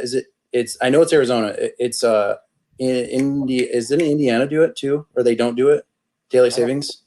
Why you don't do it? Huh? I know they want to get rid of it. Why? I would love to get rid. I am not a fan of daylight savings, but it always messes me up. What I do for work, we have like different time zones, and I always like getting in touch with people in like Phoenix and Tucson, whatever. I'm always like, oh, what time of year is it? And what do we Arizona and Hawaii, that's it. Oh, I thought it was Indiana too. I must have Nope, Arizona and Hawaii is the only two states in the United States that don't do it. I guess Madagascar and Africa doesn't do it either, but other countries. And it was made for like the Depression, or for war. I think it was made for war, to give more sunlight for during the wartime. Huh. It's kind of useless, It's like, yeah. But see, when it hits again, California, Nevada, and all those other states will be 1 hour behind me. Behind you guys, yeah, because you guys are, and you guys go back. It'll be 7 o'clock here, but it'll be 6 o'clock there. Yeah, that is so trippy. I hate how everybody else needs to just get off of it. Yeah, I think they want to get rid of it. Yeah, well, it messes. Either one messes you up, because like you probably know, right? Spring forward, fall back, right? That's what we all do. So spring forward is, right, you go from 10 o'clock to 11, so you lose an hour. So in the morning, the next day, you're waking up at 6 and it feels like 5, right? And then so there's a perfect pro and a con. So in the springtime, it represents longer daylight in the day, right? So if it's really 5 o'clock, it's actually 6 o'clock. So the sun's obviously still up where 5 o'clock. So that part is good, but then you lose an hour. So every time you have to wake up, it's like, if you don't get to bed an hour earlier than you're used to, it's always a nightmare. And then fall back is the exact perfect opposite balance, where you gain an hour, so you get to sleep in an extra hour. And then, but then it gets darker, like November around here, it's like 4:30 and it's just pitch black. And where are you at right now? Me? Yeah. We live just north of Ann Arbor, Michigan. So southeast. So what's the temperature there? It was actually. You're wearing a sweater. We have. I am a little bit warm. You can see my cheeks are kind of rosy, but today was the first warm day, and I think it got up to like 65. We have been in the 40s and 50s all of April and all of May, and 30s at night. So, and I know that's cold for you guys. That's cold for here. So if it's cold for here, 65 degrees is cold for us. Yeah. Right now, look, it's 7 o'clock, and It's 89 degrees outside. That I want to trade. Dang. Yeah, it's 52. Yeah, we see? are. Oh, Jesus. I'm And- turning on the heater. I'm turning on the heater at that Yeah. time. And Look, then I'm, we get, you know, that's get what down we to- wear. we get down to 39 at night tonight. But this is what's cool is the rest. It looks like the rest of May looks to be in the 70s and mid 50s at night, which is very normal. Very normal. We've hit normal temperature here, but yeah, it's been just frigid and cold, and Are you guys No. being hit by that gas shortage? not yet. Not I know that really. my gas prices all the way on the West Coast have went up. We finally hit $3 a gallon in my state for the first time in like forever. What were you at before you hit 3? 257 Yeah. Oh, okay. Yeah. So we've Yeah. been this at time 2. last year. Yeah, we've been at 2. Like we've been at like 2, just south of 3. We've been like 290 to 295, like somewhere in there, very consistently for probably the last. I maybe liked it. 6 to 9 months, maybe. I liked it this time last year when Corona first hit hard and nobody was traveling. Gas prices were like, I think the lowest I seen it was $1.10. Yep. I was I like, saw. dude, let's go. Let's fill up every car. And then, Yeah. you know what's funny? As I had all these savings up from, Safeway or Bash, your savings reward for you get cents off gas. Yep. I used it and I was filling up at 84 cents a gallon. Yeah. I was all Yeah. like, no way. Is this real? Yeah. No, I'm it a- was. Now it's $3. I'm a whole lot older than y'all, but I remember when gas was 55 cents. I can remember 55 cents a gallon. Yeah, see, we're young. I'm 30. Yeah. I'm Yeah. 50. I'm 30 also. And funny Yeah. story. I was born in 1990. So that when I started driving was 2006. And I'll never forget when I first started driving, the gas prices around that time were like 175 to 190, like somewhere in And they there. were still bitching. Yeah. And then, it gradually went up. And I remember there was that time, I forget when it was. I think it must have been in 2008 or 2009. Yeah. You remember when they hit 4? Yeah. That's it. Yeah. That was shortly after I started driving as a 16-year-old. And then, and then they kind of tapered back down. Yeah. And then they've been hanging between whatever they've been at. And then Corona, they just went straight down. And I'll never forget that I filled up for a round that was like 150. And I was like, dang, this is like 15 years ago when I first started driving. This is what the gas prices were. And I had a couple people too, a couple buddies. They had the similar situation of, they had, Kroger fuel points or whatever. And they got down below like, $1.75. Yeah, that's The gas, Yeah. 55 cent cigarettes, 50 cent a pack. 50 cent a pack for cigarettes. what month were you born in? September. Okay, so you're older than me. I was born in December. Were you a 16? No, so you were probably right on that. So you graduated in 09 or 08? Yeah, 09 is when I got my Okay. GED. Yeah. So you were the oldest. I was right at that age where I started as a senior at 16, and then I turned 17, shortly after. So we started around Labor Day up here, our schools, and shortly after Labor Day, obviously was my birthday. So I was the youngest in our class. And then, yes, it's always in that really awkward September, October, those awkward birth years where you're either the oldest or the youngest, and you kind of got to pick one, whatever you get put in first as a kindergartner or Yeah, see, preschooler. in 2006, at your birthday, I wasn't 16 yet, even though we were born the same year. Yeah. So 2007 is when I turned 16, pretty much. Yeah. And Yeah. then, but hey, you know what? You had a good summer birthday, so that means you get to do stuff. Yeah. Well, technically, the first day of fall is September 22nd. It always makes me scratch my head because June 22nd is the first day of summer. Yeah. So I always get those off because we think like Memorial Day. That's like the first day of summer, right? But it's actually not for a whole another month. And then summer still go. This is a bold statement, but it's accurate. Most of September is in the summer, technically. So the 22nd is first day of fall. Yeah. And then first day of winter, what is that? December 21st? Yeah. I don't know. We don't have fall here. We got summer and winter. Yeah. Will, where are you at? In Arizona. Where's Will? Will, where are you at? North Carolina, North Carolina. about 70 miles above Charlotte, north of Charlotte. You guys are getting hit by that fuel stuff Yeah. down there, right? Yeah. Yeah. Yeah. They I think about maybe 2 service stations in the whole county has gas, which I had enough. So Yeah, winter is the 21st. So 6 days before my birthday. Yeah. We got Joseph over in Houston.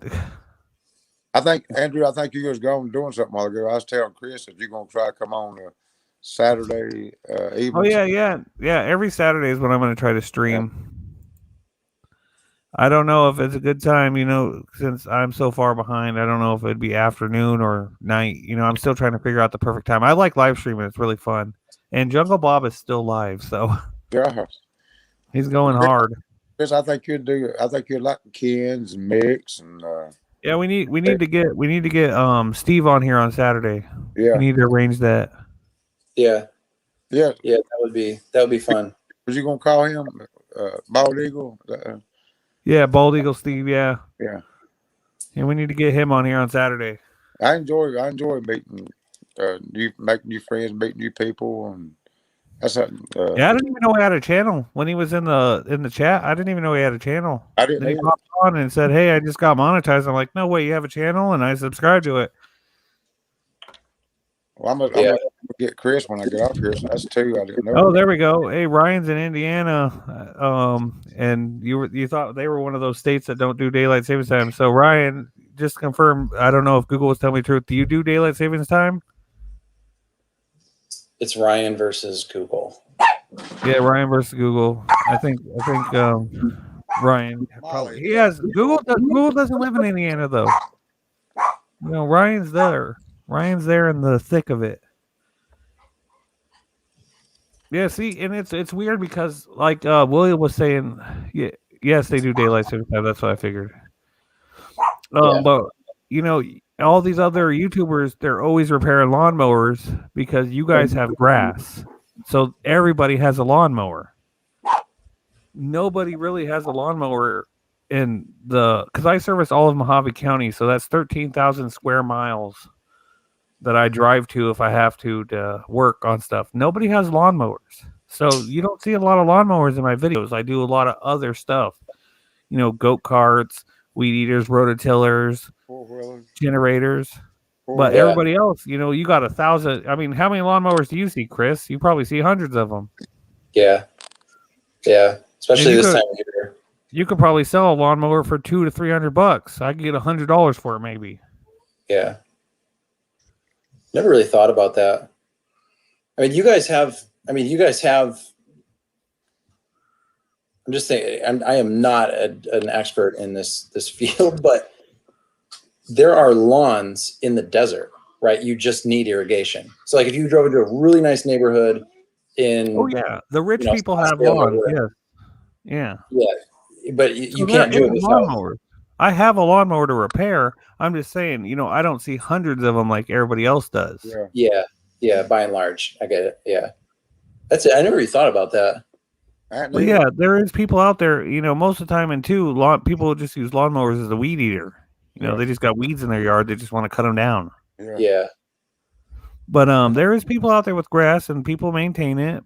But and there is lawn service people out here. There's landscapers, but most of our landscape is rocks. So all the businesses and stuff, a lot of rocks. So a lot of leaf blowers, people blowing the cigarette butts and the trash out of the rocks. A lot of hedge trimmers, a lot of people doing their hedges, So it's just like bushes and rocks. Yeah.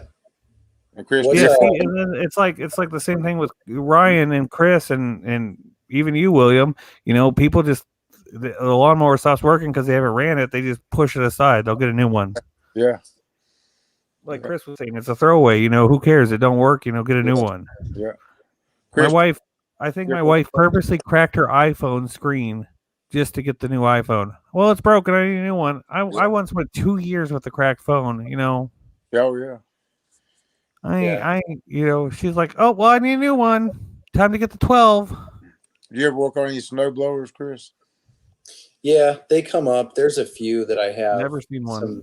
some videos on. Yeah, they this year we didn't really get any snow this year. We got one good storm. It was like probably a foot, like 12 inches or something, and that was really it. Just dustings after that. But yeah, snow blowers will. I've never will come seen up. one. Never seen one. Yeah, I don't know. I don't mind the snow. I'm really weird. Most people dread winter. I actually love winter. I love those storms where it's just like everything shuts down and there's just like 15 inches of snow. Like that, so much fun. I love it, and I'm a big. I'm trying to think. Snow is like Bigfoot. Don't exist. I haven't seen it. If I don't see it with my own eyes, I don't believe it. Wait, you've never seen snow ever in your life? I think we've seen it once. Okay. Once here.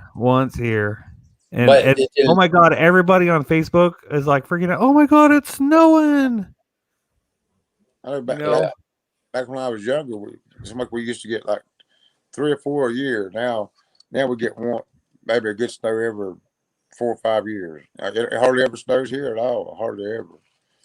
See, Indiana gets a lot of snow, so Ryan's saying, they just wear short sleeves. It's like us. It's like Chris was saying, when it gets like 70 degrees here, that we're chilling, we're freezing. We're like, oh boy, that's cold. Yeah. I remember one year, I think it was like 3 or 4, 5 years ago, something like that. I remember the UK had a big old heat wave, and they said it was reaching up to 70 degrees Fahrenheit. And I was like, really? That's heat wave? Yeah. So come live in Arizona where it's 100 degrees every day. You walk outside, you're like, nope, not today. Call it in sick. Well, see, the desert, I love the desert heat because all right, I'm gonna say this, I'm gonna say it very loosely, but you don't really sweat, right? You've lived there. Yeah. You live here. Yeah. You don't really sweat. So like Georgia, Florida, Alabama, like it's just muggy and sticky and like, oh, and Denver. I know Denver is more mild than you guys, but it's still kind of high desert, or I don't know what it's technically called. But we went to Phoenix. My family took us on a family vacation out to Phoenix one year, and oh my gosh, I loved it. Every single day, we were there for probably 8 or 10 days. Every single day, I would wake up, and before I would even look outside, I'd be like, well, it's probably sunny and 82 degrees out, and I'd open up the window. Boom, like perfectly blue sky and just no clouds the whole time I was there. And it's just dry. You're just like, okay, it just feels like 10 hair dryers are just blowing on you. You're just like, oh. And then that's our saying here. That's our saying here. It's a dry heat. You don't have everyone will say that. At least it's a dry heat, Ryan, I don't love that 1000% humidity. I don't at all. It gets sticky. I mean, we get it up here. We get dry heat sometimes, but not really. And then most of the time we don't have no water. We don't have no water here. Yeah. It's funny because I'll go here. It's the dry heat, right? And I'll go 13 miles up to Laughlin in Bullhead City, where there's a river, where the Colorado River is running through. And you could already feel the humidity difference as soon as you start going into Bullhead. Mm-hmm.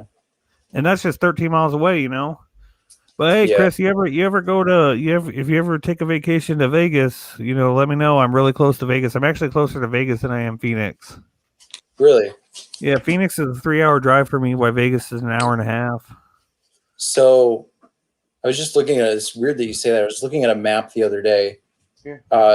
Page, Arizona. Are you close to Page, Arizona? Let me see. I never heard of it.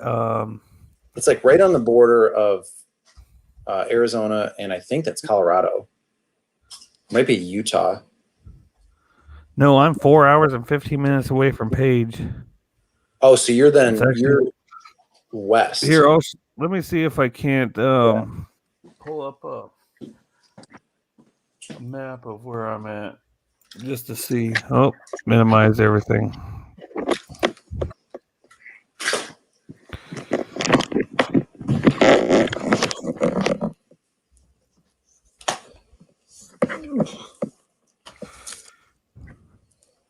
Stop this on the other screen here.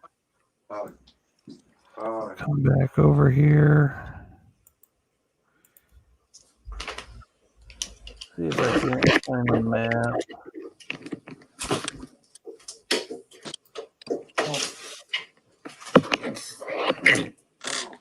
I'm near the Grand Canyon. We went there when we were there. That is awesome. I love to go to Grand Canyon. I've never been. What state's that in? Colorado? Arizona. Let's see. Oh, Arizona. See if we can't pull this up. See, here's where I'm at. Is it flashing for you guys? Yeah. Yeah, flashing. That's a pain in the ass. I don't know why it's doing that. So you're like just south of Vegas then.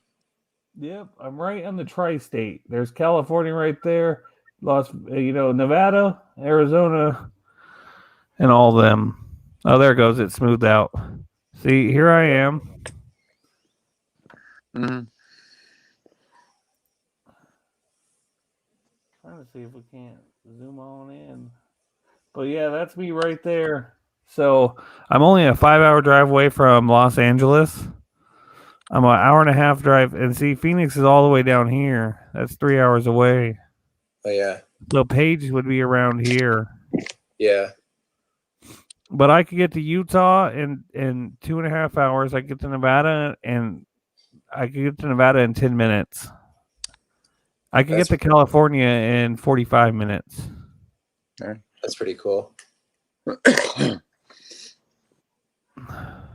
So that's where I'm at, you see, and we get no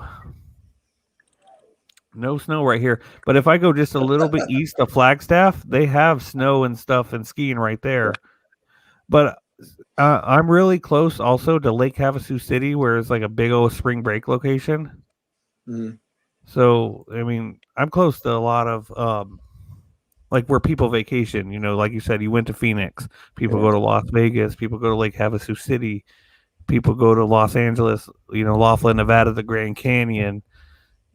I've done work at the Grand Canyon Caverns. So, I'm close to. No one comes to Kingman though. There's no reason to come to Kingman other than it's on Route 66.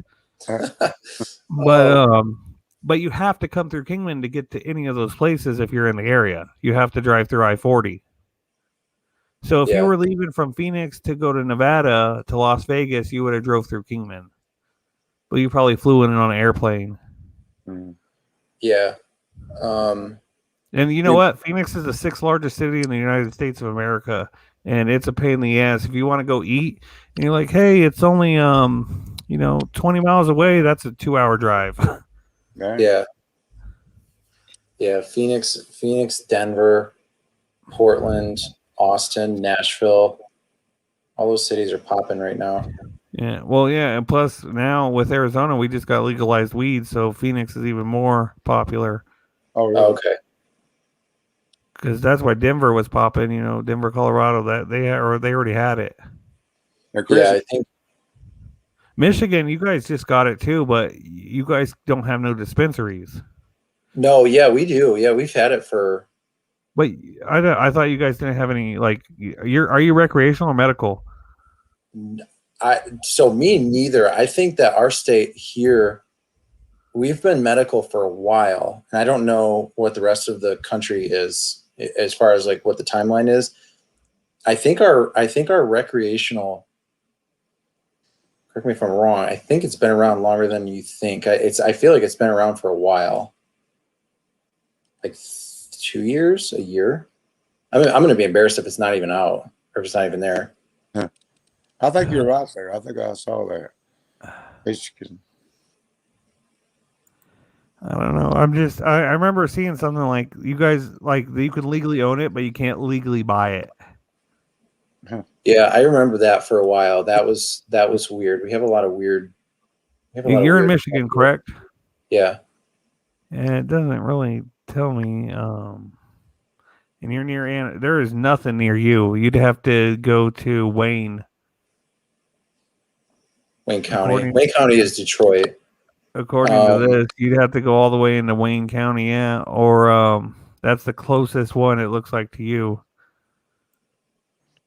What was the name of You that? can also go to Mevendale, or wait, no, it's Melvindale. River Rogue. Yeah. Gosh, it's funny. Melvindale. There's Like in the Detroit River. well, it looks like Wayne's before Detroit. It's like right there. Like you'd hit Wayne County a little bit before you actually hit Detroit. Yeah. Well, Wayne, are you talking about Wayne County or because there's a city? No, it's Wayne, city Michigan. of Wayne. It's city of Wayne. I want to say that's in Wayne County. The only other county. This map doesn't show. Yeah, I think that's in Wayne County, or there's another county if it is that's close that butts right up to it. But You said you're north or south of Ann Arbor? We're just north of Ann Arbor. So you're near Hamburg? Yeah, just north of Hamburg. So we're in Genesee County, which is actually Flint is where that is. And then just below us, there's a couple of counties that separate us in Wayne County. Oh, so you guys got that water problem. Yeah. Yeah. You know what's funny? It's like, I've always, my whole life, we've always had water dispensers. So I'm like, who's even drinking from the damn faucet? You know? Yeah. It's city water, and I don't know the amount of people that are on it, but yeah, it's still an issue. I don't really know what everybody's doing. But you know, thankfully we have a well, so we don't have to worry about it. But I know that I hold my water, so yeah, when we bought our house, because it was in Genesee County and it's such a weird, like, you know, like the inspector, it was like he like kicked the door in and he was just like, "Is it well or city water?"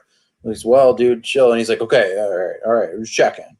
Right. And it was like, that was like, he didn't even like introduce himself. And then from there, it was like normal. But yeah, you guys didn't get recreational until December 1st, 2019. So that's probably why there's not a lot of dispensaries. You guys just became recreational in 2019. You're right. You said 2 years, so you're right. Yeah, that's what it seemed like. So I might be. We just became recreational this year. Well, close to 2 years. Yeah. I don't know. I don't do it. My wife and mom does it, but I don't like it. I rather drink. Yeah, I don't. I couldn't stand the smell of it. How is your area doing with the whole pandemic? You guys still getting hit hard? It's hard to tell. You know, I mean, you sound like you're in a rural area. Not a lot of people.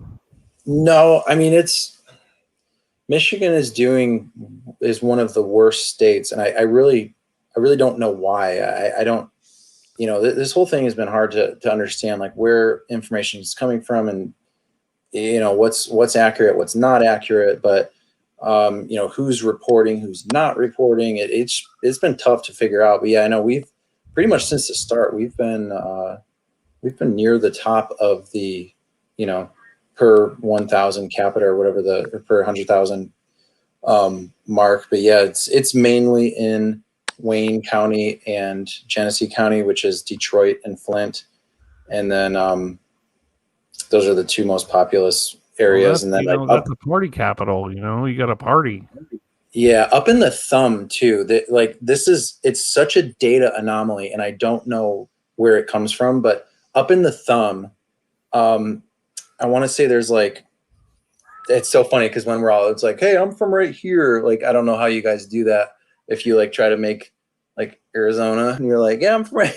But we always hold it up and I'm like, yeah, it's really funny. But like up in the thumb, there's it's not a very high population at all. Like at all, but like everybody's got it there.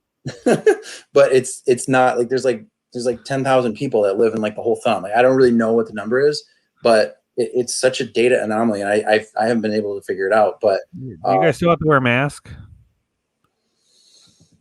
every Nevada, you do. So Nevada, definitely. Every place you go inside Nevada, you have to. California, Yeah. I'm surprised. Like if I go to California, not a lot of people force you to. But in Nevada, it don't matter where you go. You even go inside just to go to the quick bathroom. You're putting a mask on, or you're getting the heck out. In Arizona, no one even cares. You could go inside doctors' offices and everything, not even wear a mask anymore. Yeah, it's enforced, and it's a thing, or I shouldn't say it's enforced. It's in place, and usually, there's a sign posted somewhere on, wherever you're walking into that it just says like, per whatever order, please wear a mask and social distance. Like the signs are all over, but I mean, I'll see now today, like currently right now, I will probably go into a store and out of every 10 or 15 people, I'll probably see one person without a mask, and like nobody really cares. Most of the people are wearing a mask, and there's usually a few people that nobody really gives any crap to. So, and that's going to be natural. I mean, no matter what, like masks will eventually stop being worn, in my opinion, at some point, whether that's next month, next year, or 10 years from now.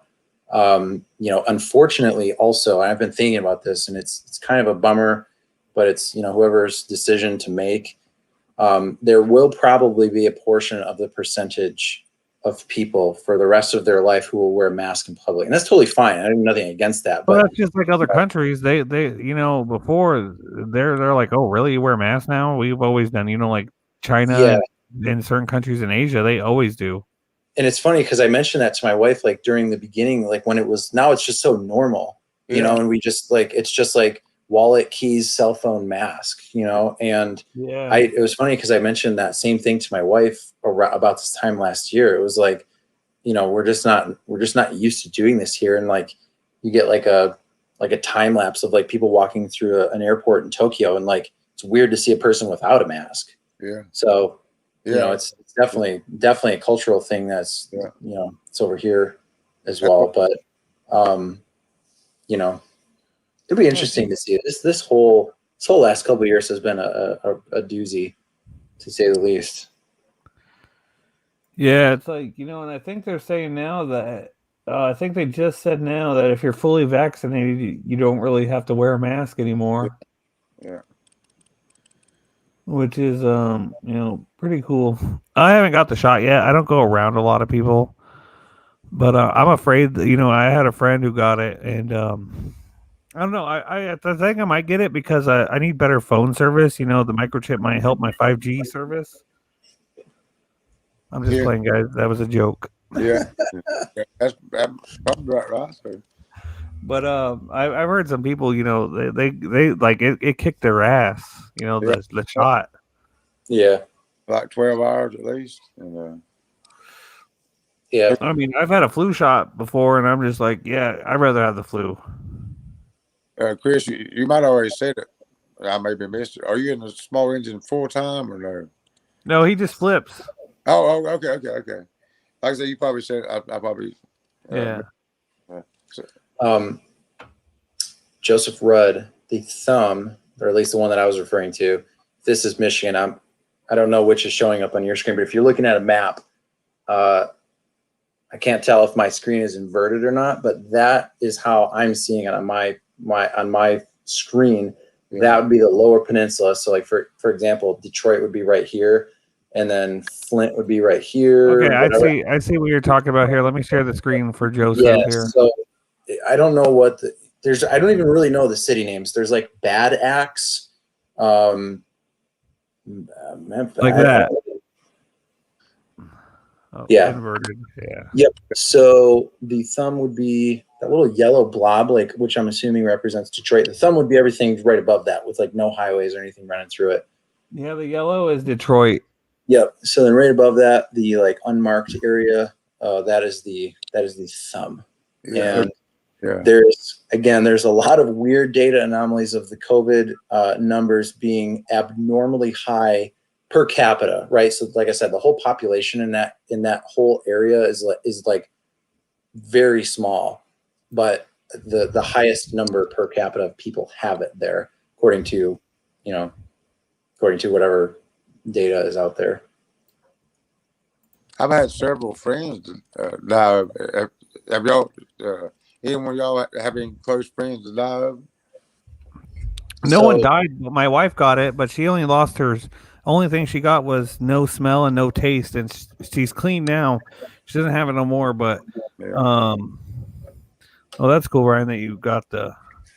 Oh, there's Jungle Bob in the chat. But anyways, my wife, she's testing negative now, but she still has no taste or smell. And from what I heard, it takes months or years, or sometimes never comes back. Does she still not have it? Smell? Yeah, she's clean now. She doesn't have COVID anymore. No, but did she get her smell? Nope. Nope. How long has it been?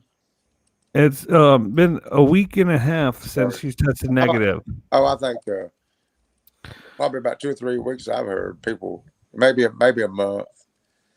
I think so. She's everybody I've talked to. And it's weird because sometimes she thinks she got their taste back, but she's just having memories of what it's supposed to taste like. Yeah. Yeah. Man. So I think that's the main thing. But it's funny. She had it in this house, and we've all been around her. And I've, she's my wife. I've kissed her and stuff, and I never caught it. I tested negative every time. So how many years have you been flipping, Chris? Only like 4, maybe. Okay. 4 or so, give or take. Yeah. So very young and very new to the game, and it has been so much fun just to learn and see what other people are doing. And I'm gonna let you guys talk for a second. I gotta go put my crock pot on low. Hang on. Okay. Yeah, it's just been a lot of fun, and just getting exposed to the whole world, and it's such an awesome community. I am learning so much. I am having so much fun, and it's just been a blast. And I wish I would have got to it when I was younger. I guess I just didn't think I had the knowledge. And then once you just take something apart one time, yeah. You can always remember the first carburetor you took apart. Yeah. And and then you put it back together, and you're like, okay, that's not that bad. Like, it's just a couple of little jets and a nut, on the bowl, and that's it. And the more you get into it, the more you start to realize, like, hey, it is not to take away from the complexity behind it, because there is a lot in there, but it's it's a lot simpler than I thought it was. Meaning I didn't think I could do it, and it's relatively straightforward once you get the concept of how things work. Everything is very similar. Maybe not every single thing, but like the general concept. If you have an idea, right, of how things work, I would say probably 67% of everything is pretty much the same. And then there's some variants on each side that are maybe a little bit different of design or functionality or whatever the case is. So, but it's been a lot of fun. I am loving every single minute of it. I'm kind of like you. If somebody told me 5 or 6 years ago I could took a carburetor apart and cleaned it or rebuild it, I said, gosh, I can't even find a carburetor on a machine. I wish I could, but like you said, after you do it and you see how, especially like on a lawnmower, this is simple with everything. Mm-hmm. Just a bit more difficult, but just a bit more different. But like I said, same concept. But I'm like you. I'm enjoying it and learning and taking something that don't run or doesn't run and making it run and figuring it out. It's the coolest feeling, isn't it? Yeah, it is. It's such a high when, especially if you know that somebody gave up on it. Mm-hmm. That just adds a little bit of cherry on the top when you're done, and it's I don't know, it's just so cool. It just kind of gives you that little giddy feeling. But Like yeah, I know I know exactly what you're talking about. Yeah, you gotta check over Mix Mowers. I think you'd have a good time. Uh, that's a fun string to be on. He's all the time kidding and cutting up and laughing. Yeah. Yeah, and a lot of and you know, him being a relatively small channel, Mixed Mowers. I mean, yeah, he's big, but he gets a lot of the bigger guys, you know, like Terrell and Steve Smollen's Saloon and Musty One and Henry, and you know, he has a lot of people that always pop on. I'm a Yeah. small little guy. Only got 500 subscribers. I'm tiny. I Bald think Eagle has more than me, and I was his first live stream. I think Mick hit 7,000 or close to 7,000. I think. But he had that Yeah. Christmas special. Did y'all see that Christmas special he had where, like you said, Musty and Mower Medic and Double Yeah. Y? Mo I Medic remember- was in the chat earlier. Oh, was he? Yeah, like way earlier. I think Jungle Bob's in the chat now. He's uploading a video, he said. Oh, okay. So, other than that, what do you guys all got planned for the next repair you're doing? I'm gonna work on that steel some more. I'm gonna clean that core up and try to get it. I hope spark comes back. Yeah, you never know. I gotta watch. What video is that? Is that Musty's most recent video where he said the rust doesn't affect the spark? I'm kind of curious about that. Or is that an older video? No, it was from like a month ago. I think it was maybe 2 or 3 weeks. It was, what the heck was it? It was like a Toro Yeah, recycler that he found yeah. like on the side of the road or something like that. And what brought him to say that? Did someone leave a comment below on his channel and saying, "Hey, just clean off the rust"? No, I think he was referencing like something from a previous, you know, is like reading through some of the comments or something. You know, just general chatter that he's come across. You know, he kind of pointed it out and he was like, you know, I know this might stir up some, I forget how he said it, but he was like, I know this might stir up some controversy, but I've never been one to know or to confidently say that rust will inhibit a spark. And so, you know, I don't know. I'm too, I guess the word would be virgin. I'm too virgin enough to have been not exposed to that. Yeah. Yeah. I think it's that second one. I was just saying, you know, because I want to know. Which one do you think it was? I think it's that one that you got your mouse on right now. This one? Pretty sure, yeah. Is it red? Yeah, I'll have to check it and see. You know, it's funny because I was always in that person too, but it worked at one time. I don't know if it'd ever work again. So, yeah. Well, I'll have to watch that and check it out, and then be like, "Hey, dude, check it out. It worked one time for me." I mean, it was probably a fluke too. I mean, I could have ended up fixing something else that, you know, was going wrong with it. Yeah. Did y'all see that video of Musty where he took a trip to Florida and on the way back the van or whatever he's driving tore down on him? Did y'all see that? I saw that. He had to stop at the stop and rent the trailer and then all that. I saw that. Had a YouTuber come and get him and take him to I saw that. That was a good one. I think it was about a 2-parter or something, but that was a good yeah. one. Yeah. It's like a 1,300 miles back up. Yeah, I think he went. What did he go to? William, did he go to his dad's house to pick up the thing to bring it back? He took his parents down there a vehicle, and then he was driving that vehicle back. Yeah. What it was, he took him a van. Yeah, that's it. 5 or 6 years ago, and it was getting out, so he took him a new one. And he's picking up back home. That's it. I saw that one. Yeah, I saw it. Yeah, that was cool. How long ago was that? Yeah. I saw it about a year ago. I know he kind of coined the "will it run" thing. Yeah. Because that's like his kind of thing, you know. Yeah. No, a lot of other people. This was just a special one that he did where he was going. He gave his dad a vehicle and it's got a rear engine motor on it, and the radiator was having problems, whatever. But he took him down another vehicle, so, like William was saying, for him to drive. or that his dad could have, and then he was going to try to make it back in this one.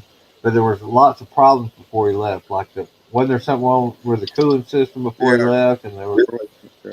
all this and that. And, He lost power. One time he lost all power, no power at all. yeah, it quit, and he'd roll in, and then it'd start back up, and then it'd get going again. Finally, stopped in a hotel parking lot, and And he posted on YouTube if there's a YouTuber lived around that area, come give him a ride. And the next day, somebody, I think it's Paul, somebody come give him a ride. the dude picked him up in the morning, went and got him a trailer, took him to get a trailer and all that. Yeah, Okay. I think that's Would you been guys- about a year ago. It could have been less than a year ago. Hey, I would you remember Guys consider him a small engine mechanic YouTuber, Yeah, or just repair? I mean, like, you know, because he doesn't just do small engines. Like, he has a lot of cars. You won't see cars on Mixed Mowers or Terrell Fixes All or Steve's Small Engine Saloon. Hey, Most he's a guru of everything. Jungle Bob, have you met Chris?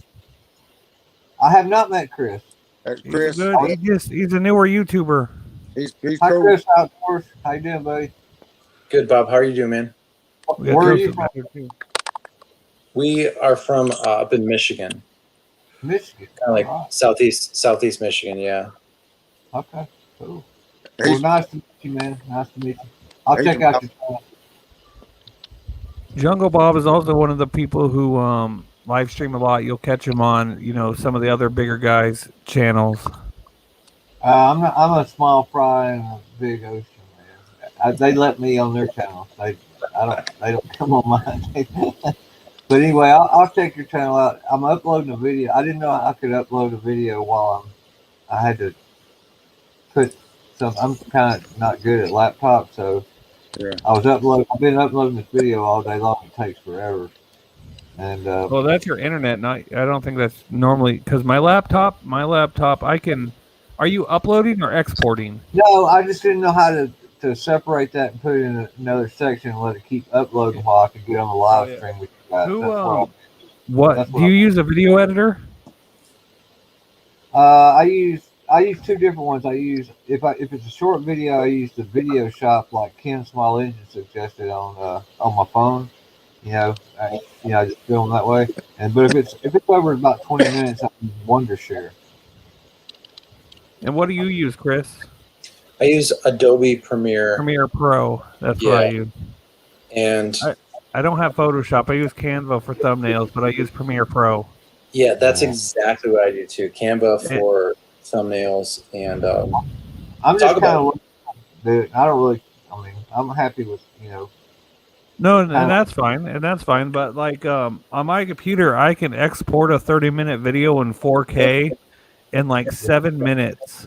Well, you got to remember, I got a 2009 computer. I've got an Inspiron Dell. So But see, with my bad internet, it takes me that same video that I exported in 7 minutes on my nice laptop. It takes me like 2 days to. So I have to go into town to my sister's house and schedule my whole week out And, to upload. use her internet, right? Yeah, my phone, I can upload shorts and stuff on my phone way fast, but my internet here at my house, it's no good. that's where mine is. It's Yeah, I made it there. I've already been kicked off 3-4 times on this one. I thought you was coming over here, Jungle Bob. I thought you was coming over here right away. I didn't know. No, he was live streaming for about the same amount of time I was, just Yeah. chilling. Hey, Chris, up there. Well, I'm trying to look up your channel. Is it Chris Chris. X Outdoors or just Chris Outdoors on the YouTube? Chris channel? X Outdoors. yeah, it should come up with the X in it. I'm just trying to get there. Okay. I think I got that. No, I was gonna come right up, Andrew. It was, but they No, hung it's- around a little bit when we were finishing talking. There we go. There's fine. his channel. Okay. I'll have it in just a second. I know, I was just. This is Chris. That's how I'm gonna check you out when I get off there. Let's see. He's in the yellow. Shirts volume is in the pour. I still can't find it. It's not when I'm doing the search. It's not coming up the way he has his name spelled. Are you self-employed, Chris? What do you do for a living? Say again, William. Sorry. I said, are you self-employed? What do you do for a living?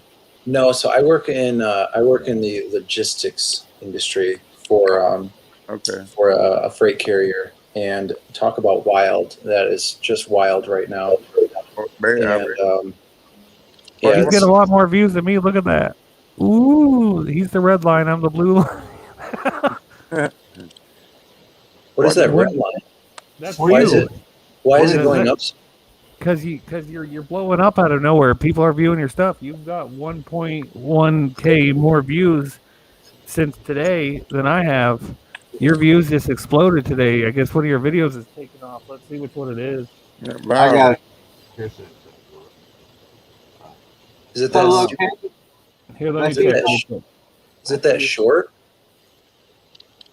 Is it that gas tank short? Yeah, that has 789 views. Transformation. It's, You're right here. Yeah, 788, 84 views. Oh, that had like none yesterday. Oh yeah, no shorts. You got put on the short shelf. Then that's why you had that big red line there. Because out of nowhere, dude, you got 1,000 views right here from this video. I'm showing 784 on my side. Yeah. I'm Did kind you of say behind. it's wild right now, Chris? Yeah, Logistics? it's blowed up, man. That's cool. I like outdoor channels. I'm glad I met you because I like Joe Robinette and all those kind of guys. I just backed myself out. I watch small. I'm a small engine guy, and I watch small engine videos all day long. But I love watching those outdoor videos too. So I'm glad- I must need to change my name because all I do is small engine repair stuff. The outdoors. I guess that refers to outdoor power equipment. But yeah, is that what it is? yes, but I'm just playing with you, man. I'm saying You- playing for what I'm saying. it's funny that Andrew, when I told you guys earlier about like how I got into Chris X Outdoors was actually the name of the lawn service that I started because there was a lawn service in our area that was called Atlas Outdoors, and I don't know why and they were a lawn maintenance company, and I liked outdoors so much better than like XYZ lawn and landscape or lawn maintenance or whatever, and that was kind of the inception behind outdoors. Yeah, and here's Jungle Bob's channel. Chris, if you want to check him out. Yeah, I already subscribed to it. What are you showing there, Andrew? Oh, just showing your channel. If anyone in the chat wants to subscribe. Okay. Thank you. I appreciate it. Yep. This is Jungle Bob's. William, do you have a channel? I don't even think I'm subscribed to you. No, I got one, but I don't put no videos. How do you do all that? It's hard to find. I can't hardly find it. What you mean the channel analytics thing right here? No, I know how to do that, but how are you posting my stuff? That's cool. I like it. That looks like I'm screen illegal. sharing from StreamYard. Okay. I appreciate it. Like I said, thank you. Yep, I just showed Chris's up here. Yeah, I know. I saw Chris. I thought that's because y'all were buddies. He might have been able to do it. Let's check. Is that right on YouTube? Yeah, that's right on YouTube. How do you? Is that like stats for nerds or like what is the? Yeah. Yeah, it's my tube buddy. Oh, TubeBuddy. I got you. Okay, I was gonna say that. That looks like. I also have Social Blade. Like, hypothetically, why does it say he only has 4 videos? I've got two, Oh, buddy. that's the last 30 days. This I is use Musty One's channel. I'm pretty sure everybody knows who he is. Huh, Like, yeah. if I click a video right here, Yeah. I'll pause it. Uh, It'll pop up over here when it loads. Yeah. How many views it has? The real how many comments? He has 1.5 thousand comments. That's a lot of comments. Yeah. Yeah. That's why he gets so many views. So many people talk in his comment section. Yeah. Yeah. 211 people don't like his video. if you got that many comments, you're gonna have to figure in a little ratio there. This is what I don't understand. Because he doesn't add barely any tags to his video. He only has a 5% on the SEO score. But he's already so established. What do you have? 500,000 subscribers, so he doesn't even really have to do that. He just posts a video. Don't even really have to title it. Yeah. The They're channel gonna- has 200, almost 200 million views total. Oh, dang. he's gonna get that in the first 20 minutes. You know, he's gonna get his stuff done for the whole month in 20 minutes. Yeah, he almost total views almost hits yeah, so yeah, no, I was just showing everybody's channel for everybody's talking, you know. We got Chris, we got Jungle Bob, you know. I go Got through. William. I look at my. I go look through my analytics. But what I found funny with mine, if you put it back up, is all my viewership is from guys from 44 to 55. Same No, age as- I can't view your personal analytics like that. Well, the percentage of my viewers, there's nothing, 0% from everything except 44 to 50 or whatever that one is. You know, from 42 to 55, whatever that middle one is. That's 100% of my viewers. Yeah, let's let's check mine. Except- I'm curious. I'm curious if any females are watching me. The lawnmower lady's probably watching. Let's It's see. just- No, mine is 100% male, which is totally fine. It makes sense. That was mine, 100% male. Here, hang on, I'm gonna But even if pull this up. one female, it's still going to show you 0% until it gets in order. You can't get to the point. I mean, you can't find it. Because I know I've got 2 or 3 female followers. I have 50% United States, 6% Canada, 6% UK, 2% Australia, and 2% India. That's weird. Let's Yeah. see. I got seven. Yeah. I'll tell you I got what. 7,000 views last month. Let's see here. I don't know if I can see it on my phone. I don't feel it. I have a Alright. 5.6% click through rate. I don't know if that's good or bad. I don't understand the click through rate yet. No, I don't either, and I have to figure that out because I always see that, and I'm like, is that good? Is that bad? Uh, See, here's my traffic sources. So 39% comes from. Oh, you know what? Hey, I'm 31% suggested views. That's pretty good, I guess. So YouTube is suggesting me. People are finding me. I want to really quick, Joe Rudd, you said in the comment like 9 minutes ago, I just want to clarify this just to make sure, because this is incredible if it is, a Steel MS270, an Echo blower, a John Deere rider, and an Echo trimmer, slowly putting back together, $0 invested in any of those machines, less than $75 for parts. So I just want to know, you got all those for free, less than $75 for parts. If that's the case, that's Money. incredible. That's money. Hey, does anyone know what this is? What this is right here? That's like Christmas. DuckDuckGo.com. DuckDuckGo is it's like a Google search. Supposedly, I'm getting 2% from there. I'm trying to see where I can find where it's male or female.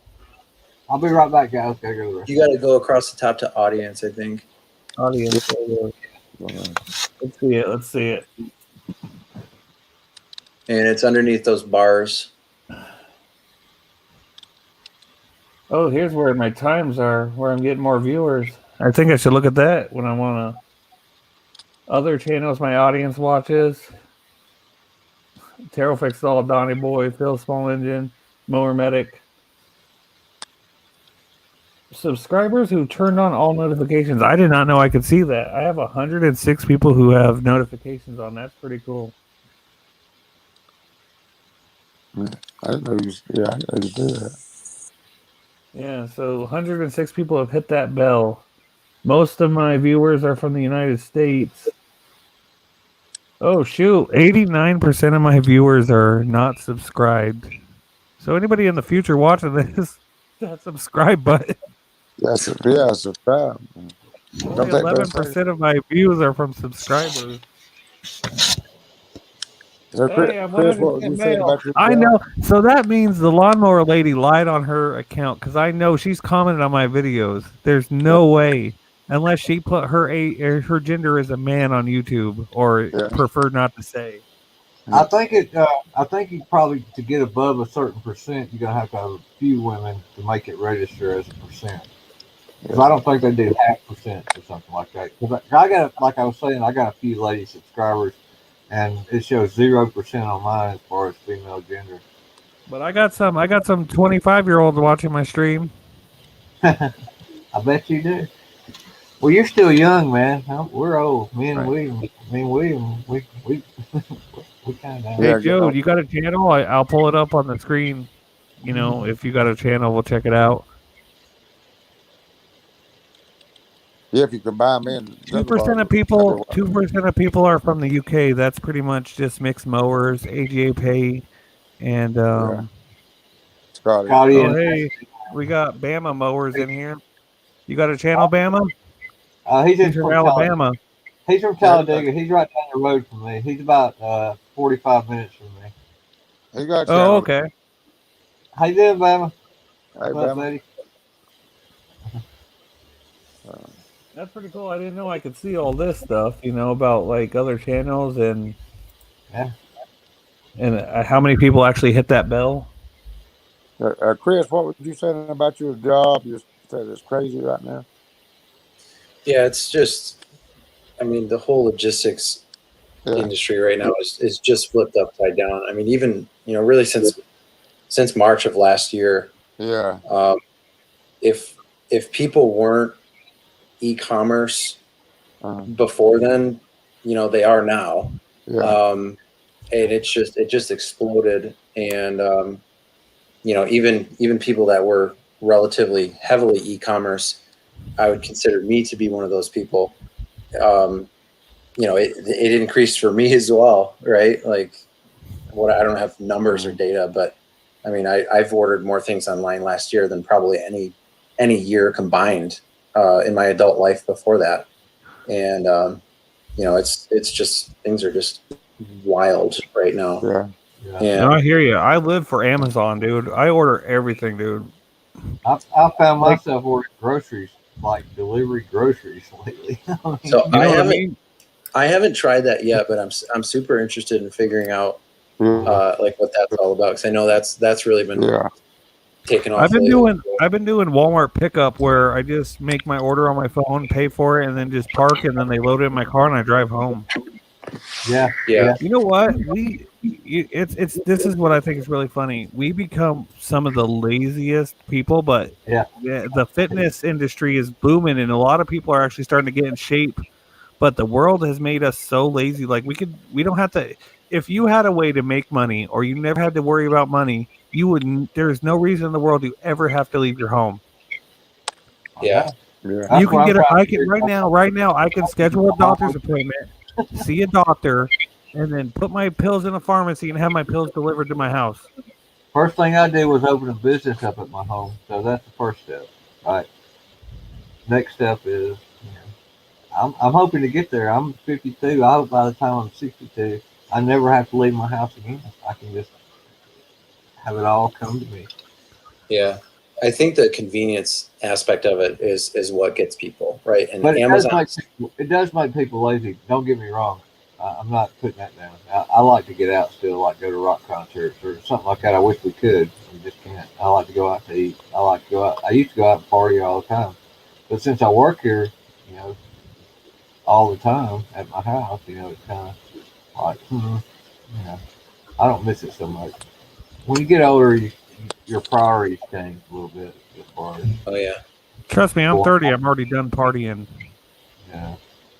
Obama Moore's, he said he's doing a great build on a racing mower.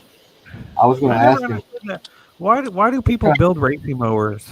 I was going to ask him, was he going to take it down to the short track, crossing the big super speedway. There's a short they have down there at Talladega, across from the big track. It's called Talladega Short Track. It's a dirt track. I think it's about a quarter mile or 1/8 mile dirt track, man. Joe Rudd, getting raw materials in my shop has been held because there's a strain on vendors because of lack of skill there. So this is interesting too, because I think we are at the precipice of what is going to be a very interesting generational shift in skilled labor, plumbing, carpentry, electric, whatever, you name it. I feel that a vast majority of kids nowadays are not doing skilled trades or skilled labor, stuff like that. Yeah, it's true. it's software development, it's IT stuff, which is all fine. We need that stuff, but the need for plumbing is not going to go away either. And Infrastructure, basically, the basic infrastructure that makes Yep. all that other stuff work. You still So- gotta have it. I think it's going to be a very, very interesting thing to witness over Yeah. the next 20 to 50 years of what that's going to look like.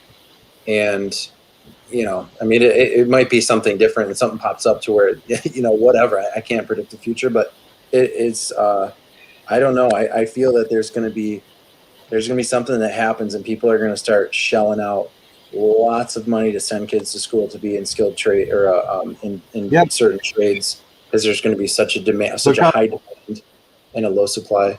Hey, Chris, you're right about this. This is how I feel like about it. Is one day, No way. what if this all this technological stuff fails? You're going to have to go back to people that really know how to make stuff work. And we're not going to have enough skilled people to do that. And that's going to be a problem. It really is. Yeah. Joe, thank you. I appreciate that. Every kid under the Oh, we got age of Bama up here. every kid under the age of 25, Joe, that you can let know. It's so awesome. Very, very quick story. I know there's a toilet on the screen. I'm not sure why. I have Because it's a smart toilet. Have you ever seen a smart toilet? yeah, but somebody still needs to install it and hook it up to the water supply. Yes, sir. But why would you need to know a smart toilet? I just had to show that. I've never seen that before. I was like, no way. Have you No way. Have you there ever is went one. into the restroom and somebody forgot to flush? That's why you need one. Or it's like, oh, I need to preheat the seat before I sit down. Okay, Chris, continue what you're No, saying about no. plumbing. That's- That's all. I'm getting a lot of info from Joe in this chat here. So Joe's 22. That is awesome. That is like an infant child. That is very young. So Joe, if you could, and I'm not just using this, I'm going to very selfishly plug my stuff right now because I've been kind of waiting for this moment. So if you could, over the next month or 9 or whatever, some of the newer stuff, if you could watch on my channel, I need feedback from that generation, right? The young, and I'm 30, so I'm very close, but I need to know if it's okay, if you do anything different. I want to try to appeal to that younger generation, hopefully via, the editing process and the cinematography and everything behind it. Right? I mean, we have a short attention span. Sorry, I said it. Right? And so, the musty videos that are like an hour long, I could sit there and just watch it and just drool and just be like, right? And unfortunately, I see kids that are, my age and under not doing that ever, like rare exception. And so hopefully that's what that's kind of the journey that I'm on, and hopefully hopefully I can do that. So that'll be a lot of fun. So please, chrisxoutdoors@icloud.com. If you ever want to shoot me an email, just let me know. Feedback, anything. Hey, Bama. Here is Chris's channel. I can already tell you though, I have a 6-year-old niece, right? She's a kid. Obviously, that's not the younger group you're trying to get to. But literally, to keep a kid entertained or a younger person, you have to be like, "Hey guys, what's up? Today we're giving away PS5s. So all you gotta do is blah blah," and you can't stop talking. You watch these videos for younger generation, they never stop talking. Nope. Like any moment of silence, their brain's done. Yeah. You can't be sitting there the whole time you're unscrewing something. You should be talking. Okay, so here we go. Blah blah. But that's my opinion. I can't do that. I can't sit there and talk 24/7. Yeah. Walmart. There's a lot. Y'all, I'm sorry. I didn't mean to mess you up, Chris. That's okay. Hey, Bama. How's it going? Y'all were talking about buying parts, and stuff like that, and sitting at home. I buy a lot of my parts through Walmart, believe it or not. I know Really? Walmart sells a lot of small engine stuff. You'd be surprised. Yeah. I can't find a part. I'm looking for a carburetor right now, and I'm not seeming to be able to find it. What are you looking for? I need a Homelight Ranger 33cc carburetor. Where have you looked? Okay. Did you use parts 3 and the other one there? Jack Small Engines to get the number off on it? So you can cross-reference. Typing what I need in Google, or in Amazon. And here, you know what? I'll pull one up right now on the screen. I'll show you where my dilemma is. Because I'm looking for a carburetor for a This is 7 almost point. exactly what I need. The only problem with it, though, is that the throttle is on one side and the choke is on the other. I need them both on the same side. Yeah. But this is exactly identical to the one I need. It's just, where's that throttle, When I look at the side pictures here, there it is right there. There's the throttle. I don't need it on, I need it on this side. See if we... You see, I'm not... that ain't going to work for me right there where the throttle goes in right there. Mm-hmm. So, I found out it's a lot easier. Just buy a carburetor and throw on those 2-strokers. I just got to find one that's going to work with the throttle, Yeah, Did you get the model? Did you get the model number off the thing and look it up? Off the old carburetor? No, not yet. Just get the model number off the unit it came off of, and then look up the parts diagram for that. Well, I know it's a Homelight Ranger. I changed the fuel lines and I put a new metering diaphragm, and it's still not.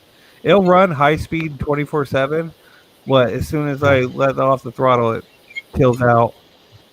And the carburetor is plumb rusted and it's just worn out. There's no really fixing these 2-stroke carburetors. What's the art to it? Work on any 2-stroke there, Chris? Chris, it's outdoors. I don't know. I sometimes there's a I have it's a steel concrete saw that I came in contact with. I have that. I'm going to start to hopefully get to that within the next week or two, but not 2 cycles get kind of picky and sensitive, whatever. So I don't know. Hey Chris, there's a brother from another mother. Chris, do you know Phil from Small Engine Nation? Yeah, Phil, what's up, dude? We have messaged on the gram a few times. Yeah. By the way, Chris, it's a BB54. If you have that car. Yeah, I think the one I had was close. I had something else, but it wasn't the same. So I think the thing that you had was a couple years older than the one that I came in touch with. But I kind of saw. I figured it was a long shot, but I figured I'd just throw it out there. So Phil, this is Chris's first time on the live stream, and he has a really good channel. I love the way you edit your videos. Like you said, that's his whole point, is to try to get to a younger generation with the way he edits. We've been kind of going back and forth and talking about it too. I had a kid. I think his name was Jack. He messaged me like, I don't know, it was like a couple months ago, and he sent me a message on Instagram, and he was just like, "Hey man, like, please, like, keep doing what you're doing. Like, I never knew anything about small engines or lawnmowers." And he said, I think he was 16 or 17. He's like, "I'm a senior in high school, and I'm starting to flip lawnmowers to try to like help save up money to like go to like a community college," or like he was going into, speaking of trades, I think he was going into like some kind of a trade. And like, I was on a high for like 14 days straight. I was like, oh my gosh, for people that can do that at scale and they can reach, it was just one kid. And I was like, my wife still is like, dude, shut up. Like, I get it. Like, it's cool. But I'm still like, hey, remember that kid? Right. Like, but it was, oh my gosh, like nothing beat it. I just wanted to do that as many times as I possibly could, and it's been so much fun, and through the editing and all that, I think I'm not that entertaining to sit there and talk without the editing, unfortunately. Right. That's why Phil does this too. He says Phil always says if he can just help one person, he did his job. Yeah. And we get those comments. God, man. I know Phil for a long time. Yeah, Doug. I've been around. I remember, Doug. Do you remember when I had the Ace Repair channel a long time ago? Oh yeah, Very long buddy. time ago. Oh yeah, yes sir. Back in those days. Hey Bob, they have out there at the dirt track next to the big track. They have a go-kart track out there that they run. They also run the mini late models out there. We've been racing mowers out in Odenville at an ATV off-road park. In Odenville? I know where that is. Mm-hmm. Yeah. I was up there for the races this past time, but we didn't get up to the dirt track because you know how it used to be they'd run the dirt track race every on Fridays and Saturdays. Yeah, but for the big race on Sunday, and we'd always park. We have campsites in North Canton, back against the interstate. There's just coming through. Yeah, I've been going there since 88. Yeah, back when it was really wild. I'm about 15 miles away from the track. Do you happen to know any of the Sweat family? The what? The Sweat family. The last name would be Sweat. Yes, for everybody here, Phil's channel. No. Hey. Douglas Stewart's dad just passed away this past weekend. Really? Yeah, and they had a big burial for him, and they had a bunch of late models and open wheel modifieds and everything on the parade funeral. I know a friend of mine was up there. I think this last Saturday they were doing some kind of racing up there. It might be what you were talking about, the go-karts. Because she sent me the big Lucas races this weekend. Yeah. It's good stuff, guys. You don't know what we were talking about, man. It's good old fun, man. You get out there and watch. Hey, I've always wanted to go to a riding mower racetrack where people race riding mowers. We're talking about it. It's red dirt, and if you sit in the grandstands, they're concrete pads you sit on. And if you don't bring you some glasses and stuff and it's real dry, when you come out of there, whatever you're wearing, it's gonna be covered in red if you're sitting in the grandstands. Solid red.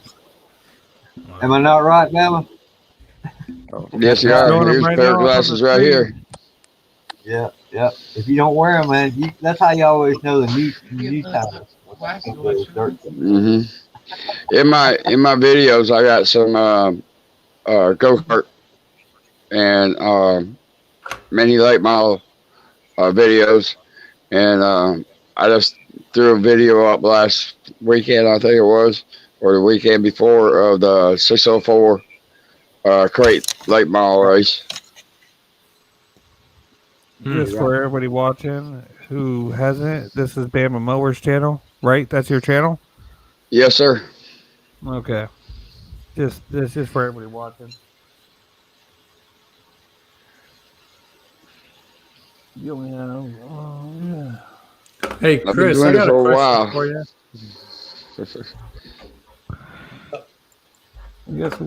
How long on average does it take to edit a video? Oh boy, it takes a long time for me. I have a very meticulous brain in the way it works, and it's everything has to be perfect, and I can't even look back a month ago and look at some of the stuff that was uploaded just because of this little thing and that little thing was out of place. It just keeps me up at night. So I can't even do it. It just drives me crazy. But I would say on average I've been trying to keep the length of the video to 15 to 20 minutes. I think I've had a couple that have crept up into like closer to 30, but I would say for a 15 to 20 minute video, start to finish, and I'm talking about taking all of the footage, uploading it to the computer and whatever, up to that point where I hit export. So I'm not going to count the export time or whatever, but it'll probably take me between 3 to 5 hours to edit a 20-minute video. Dang. So it's a long time, and dude, I will sit there and I just got into like color grading, so like changing the temperatures and the like the white balances and all that stuff, and I really wish I wouldn't have done that, because now I know it's there, and if I don't look at it and adjust it, it just it goes back to that, like it bugs the tar out of me. And then there's audio, like I'm just getting into the audio side of it, and it's just there's so many rabbit holes that you can go down with it. So I have to figure out a balance to where I think I'm probably putting way too much into some of those baskets, but I enjoy it, and it's a lot of fun just getting to learn it and just go through what it takes. But yeah, between 3 to 5 hours for a 20-minute video. Because Phil, you use Premiere Pro too, right? No, I use my phone. I use really? Power Director. Yeah. Oh, yeah. Okay, what were you gonna say, Bama? At first, when I first started, Phil knows, I didn't edit none of my videos. None. You know, what you see is what you got. You know what I mean? You see me mess up, hey, that's fine bit. You know what I mean? Then I started editing them. Then I quit. And now I just record off my phone. I was using a Hero 5. Now I got a computer. Now I can go ahead and edit it if I want to. You know what I mean? Stuff like that. And as far as your depth of videos, how long they are, you get some people say, hey, I only like a 6-minute video. I don't. I don't. I like a long video because this is my main thing. What I do every night, I watch videos all night long, until I'm ready to go to bed.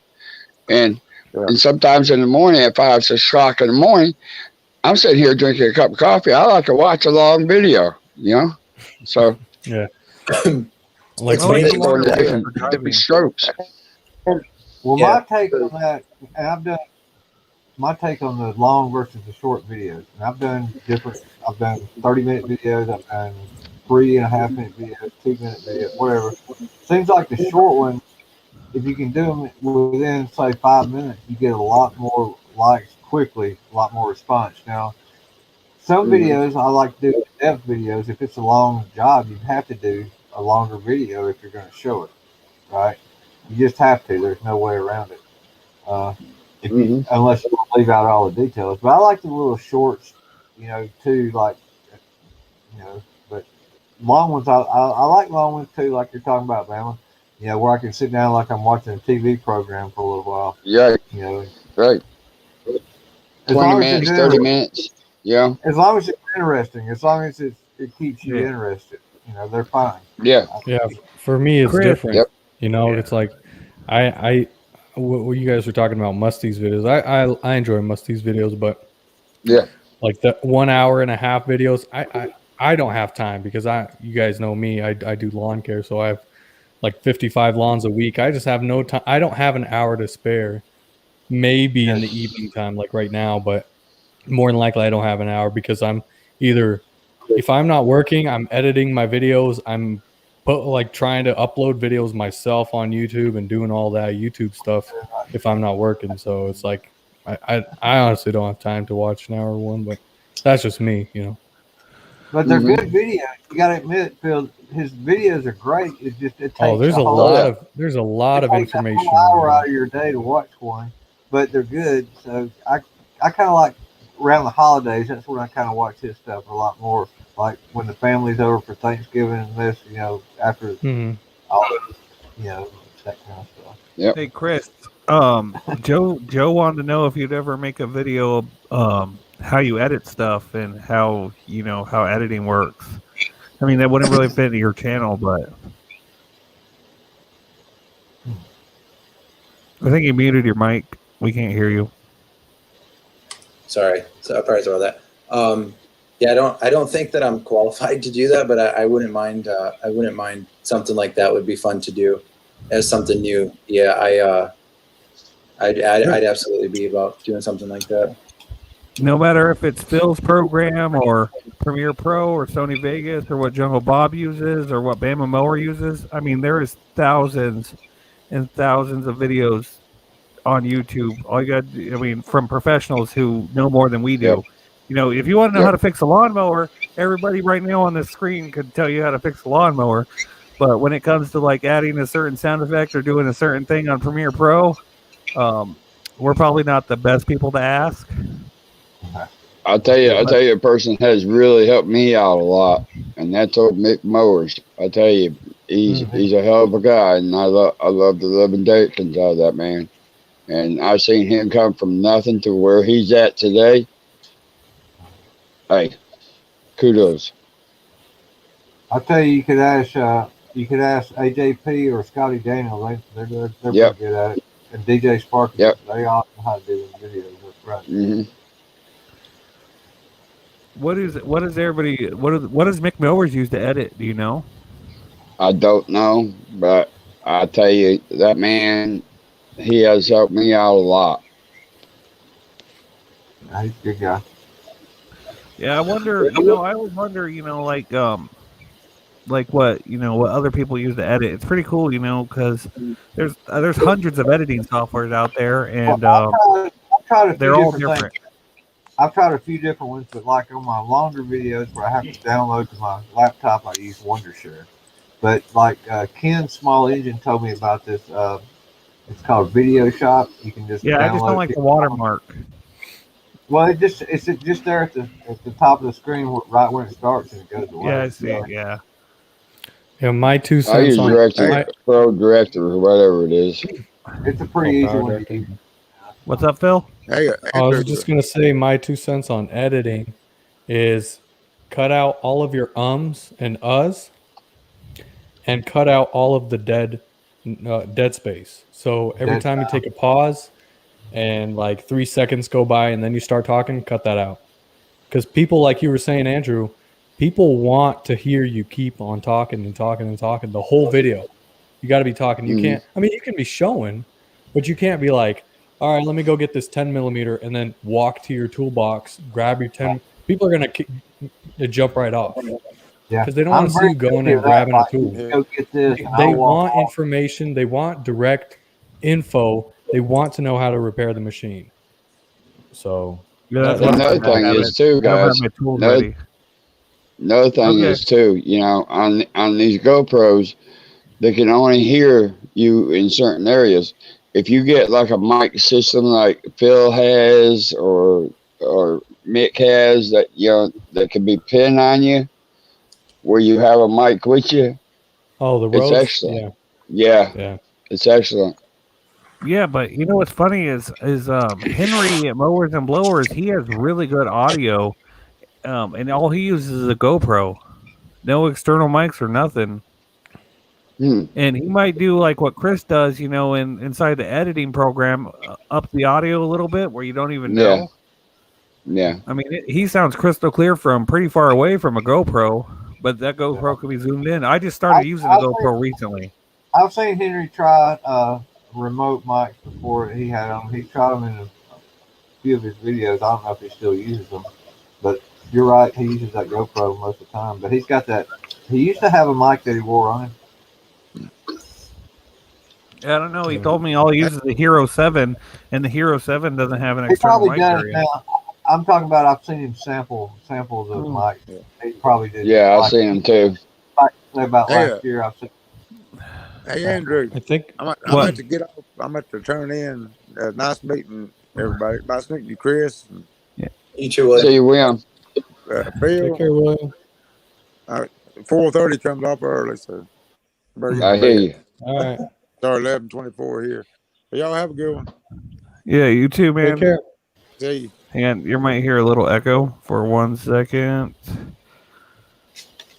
Just doing one quick thing I here. think when people watch a video, even when I watch a video, let's just say it's not even small engine related. It's like how to fix a breaker or your AC unit.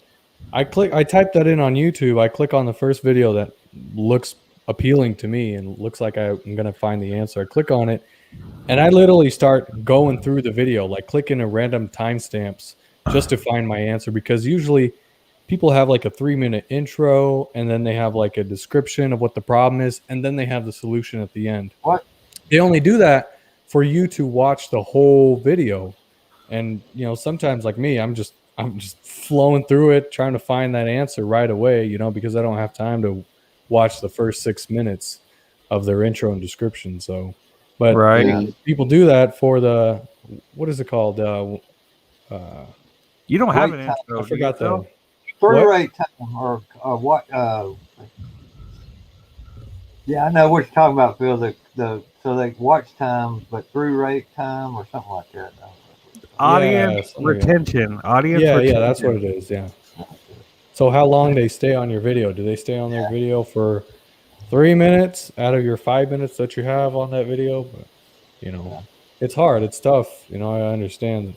I'm curious. I'm just taking a peek at mine to see how long. I don't even remember. That's why it's hard to draw your audience and stick, you know, hold on to them to the end of the video with small engine repair videos, because you can watch MLB highlights for 22 minutes straight through the whole video because you see something new every single second. You know what I mean? But with small engine repair, it's like, well, I've already seen this. I kind of know how to repair it. You know, I'm just going to skip through it because I know half this stuff. So. Yeah. Or if it's a certain part that you forgot about, you'll skip to, you know, when that person's getting to that point you want to watch for something. Yeah, like I was talking about cleaning carbs. I was cleaning this one carb on a Briggs Intech 19 horse, and the little jet came out, and I'm like, where do I find this jet? So the only video I found on YouTube, this guy cleaning the carb, and I click on video, skipped his removal, skipped his cleaning. Only viewed his reassembly, so I only watched like 2 minutes out of the 20-minute video that he had. I felt sorry. Well, I got my answer, so I'm out. I hope you gave him a thumbs up. Oh, I did. I always do. Yeah. Now, see, like on my last video, it's a 35-minute video, but my average watch time is 10 minutes, 23 seconds. Well, Per video? how long are your usual videos? Do you do a lot of live streams or something? No. Yeah, My last video was just a normal repair. It all depends on the repair that I do. If it was just a carburetor clean, that video would have been 15, 20 minutes max. But this one, I had to figure out the no spark issue, which all I had to do. Hey Phil, have you ever had a no spark issue where you just cleaned the magneto and it ran again? No. Yeah, me neither, and it worked though on this time. I've re-gapped magnetos, got a spark again, but nothing with dirty contacts. I'm wondering if that's what happened with me. I don't know. You know, it was a fluke. All of a sudden, I cleaned it, and then it was working again. A lot of times they get rust where they're to the frame and it won't provide the spark. I always clean them. I take them off. I clean the magnets. I clean the contacts of the coil. Usually I just clean the flywheel magnet and then where the screws poke down where the coil hits on there, make sure the rust is out there. But I've never had any problem. Like Chris was saying, you know, Musty One's video said he doesn't believe that rust can even affect that. It usually And, you know, doesn't. I've seen flywheels be caked with rust colored, and it doesn't affect the spark when it's coming around by the coil because the magnet is stronger than the rust. The magnet is what provides the coil to make its electricity. And, you know, I mean, it's a good idea to clean them off. It can affect the performance, I guess, a little bit, but I've never seen one where the flywheel rust on the flywheel magnet causes a problem. Right. Yeah, it's hey, okay, guys. I've been streaming for about 3 hours now, so I'm gonna head off, man. I'll talk to you all later. It was nice having you guys all on. Thank you guys. Appreciate it, Andrew. Appreciate it, Jungle. Have me, buddy. Appreciate you. Hey, Jungle, stay right where you are. You ain't gotta jump off. All right, I'll go. We're going to after party or something. Yeah, Hey, where's the after after party? Phil's channel. Phil's gonna go live. No, I'm not gonna. I'm gonna go take a shower. Hey, Doug, real fast. Oh, what? Okay, never mind. I forgot. Real fast, I Never just want to mind. say everybody on the screen has a YouTube channel. Their names are all under their besides Phil. Phil is Small Ninja Nation, but everybody else has their YouTube channel name in their under their face. Thank you. Yes, sir. Have a good one, Hey, guys. Bye. All right. See you guys.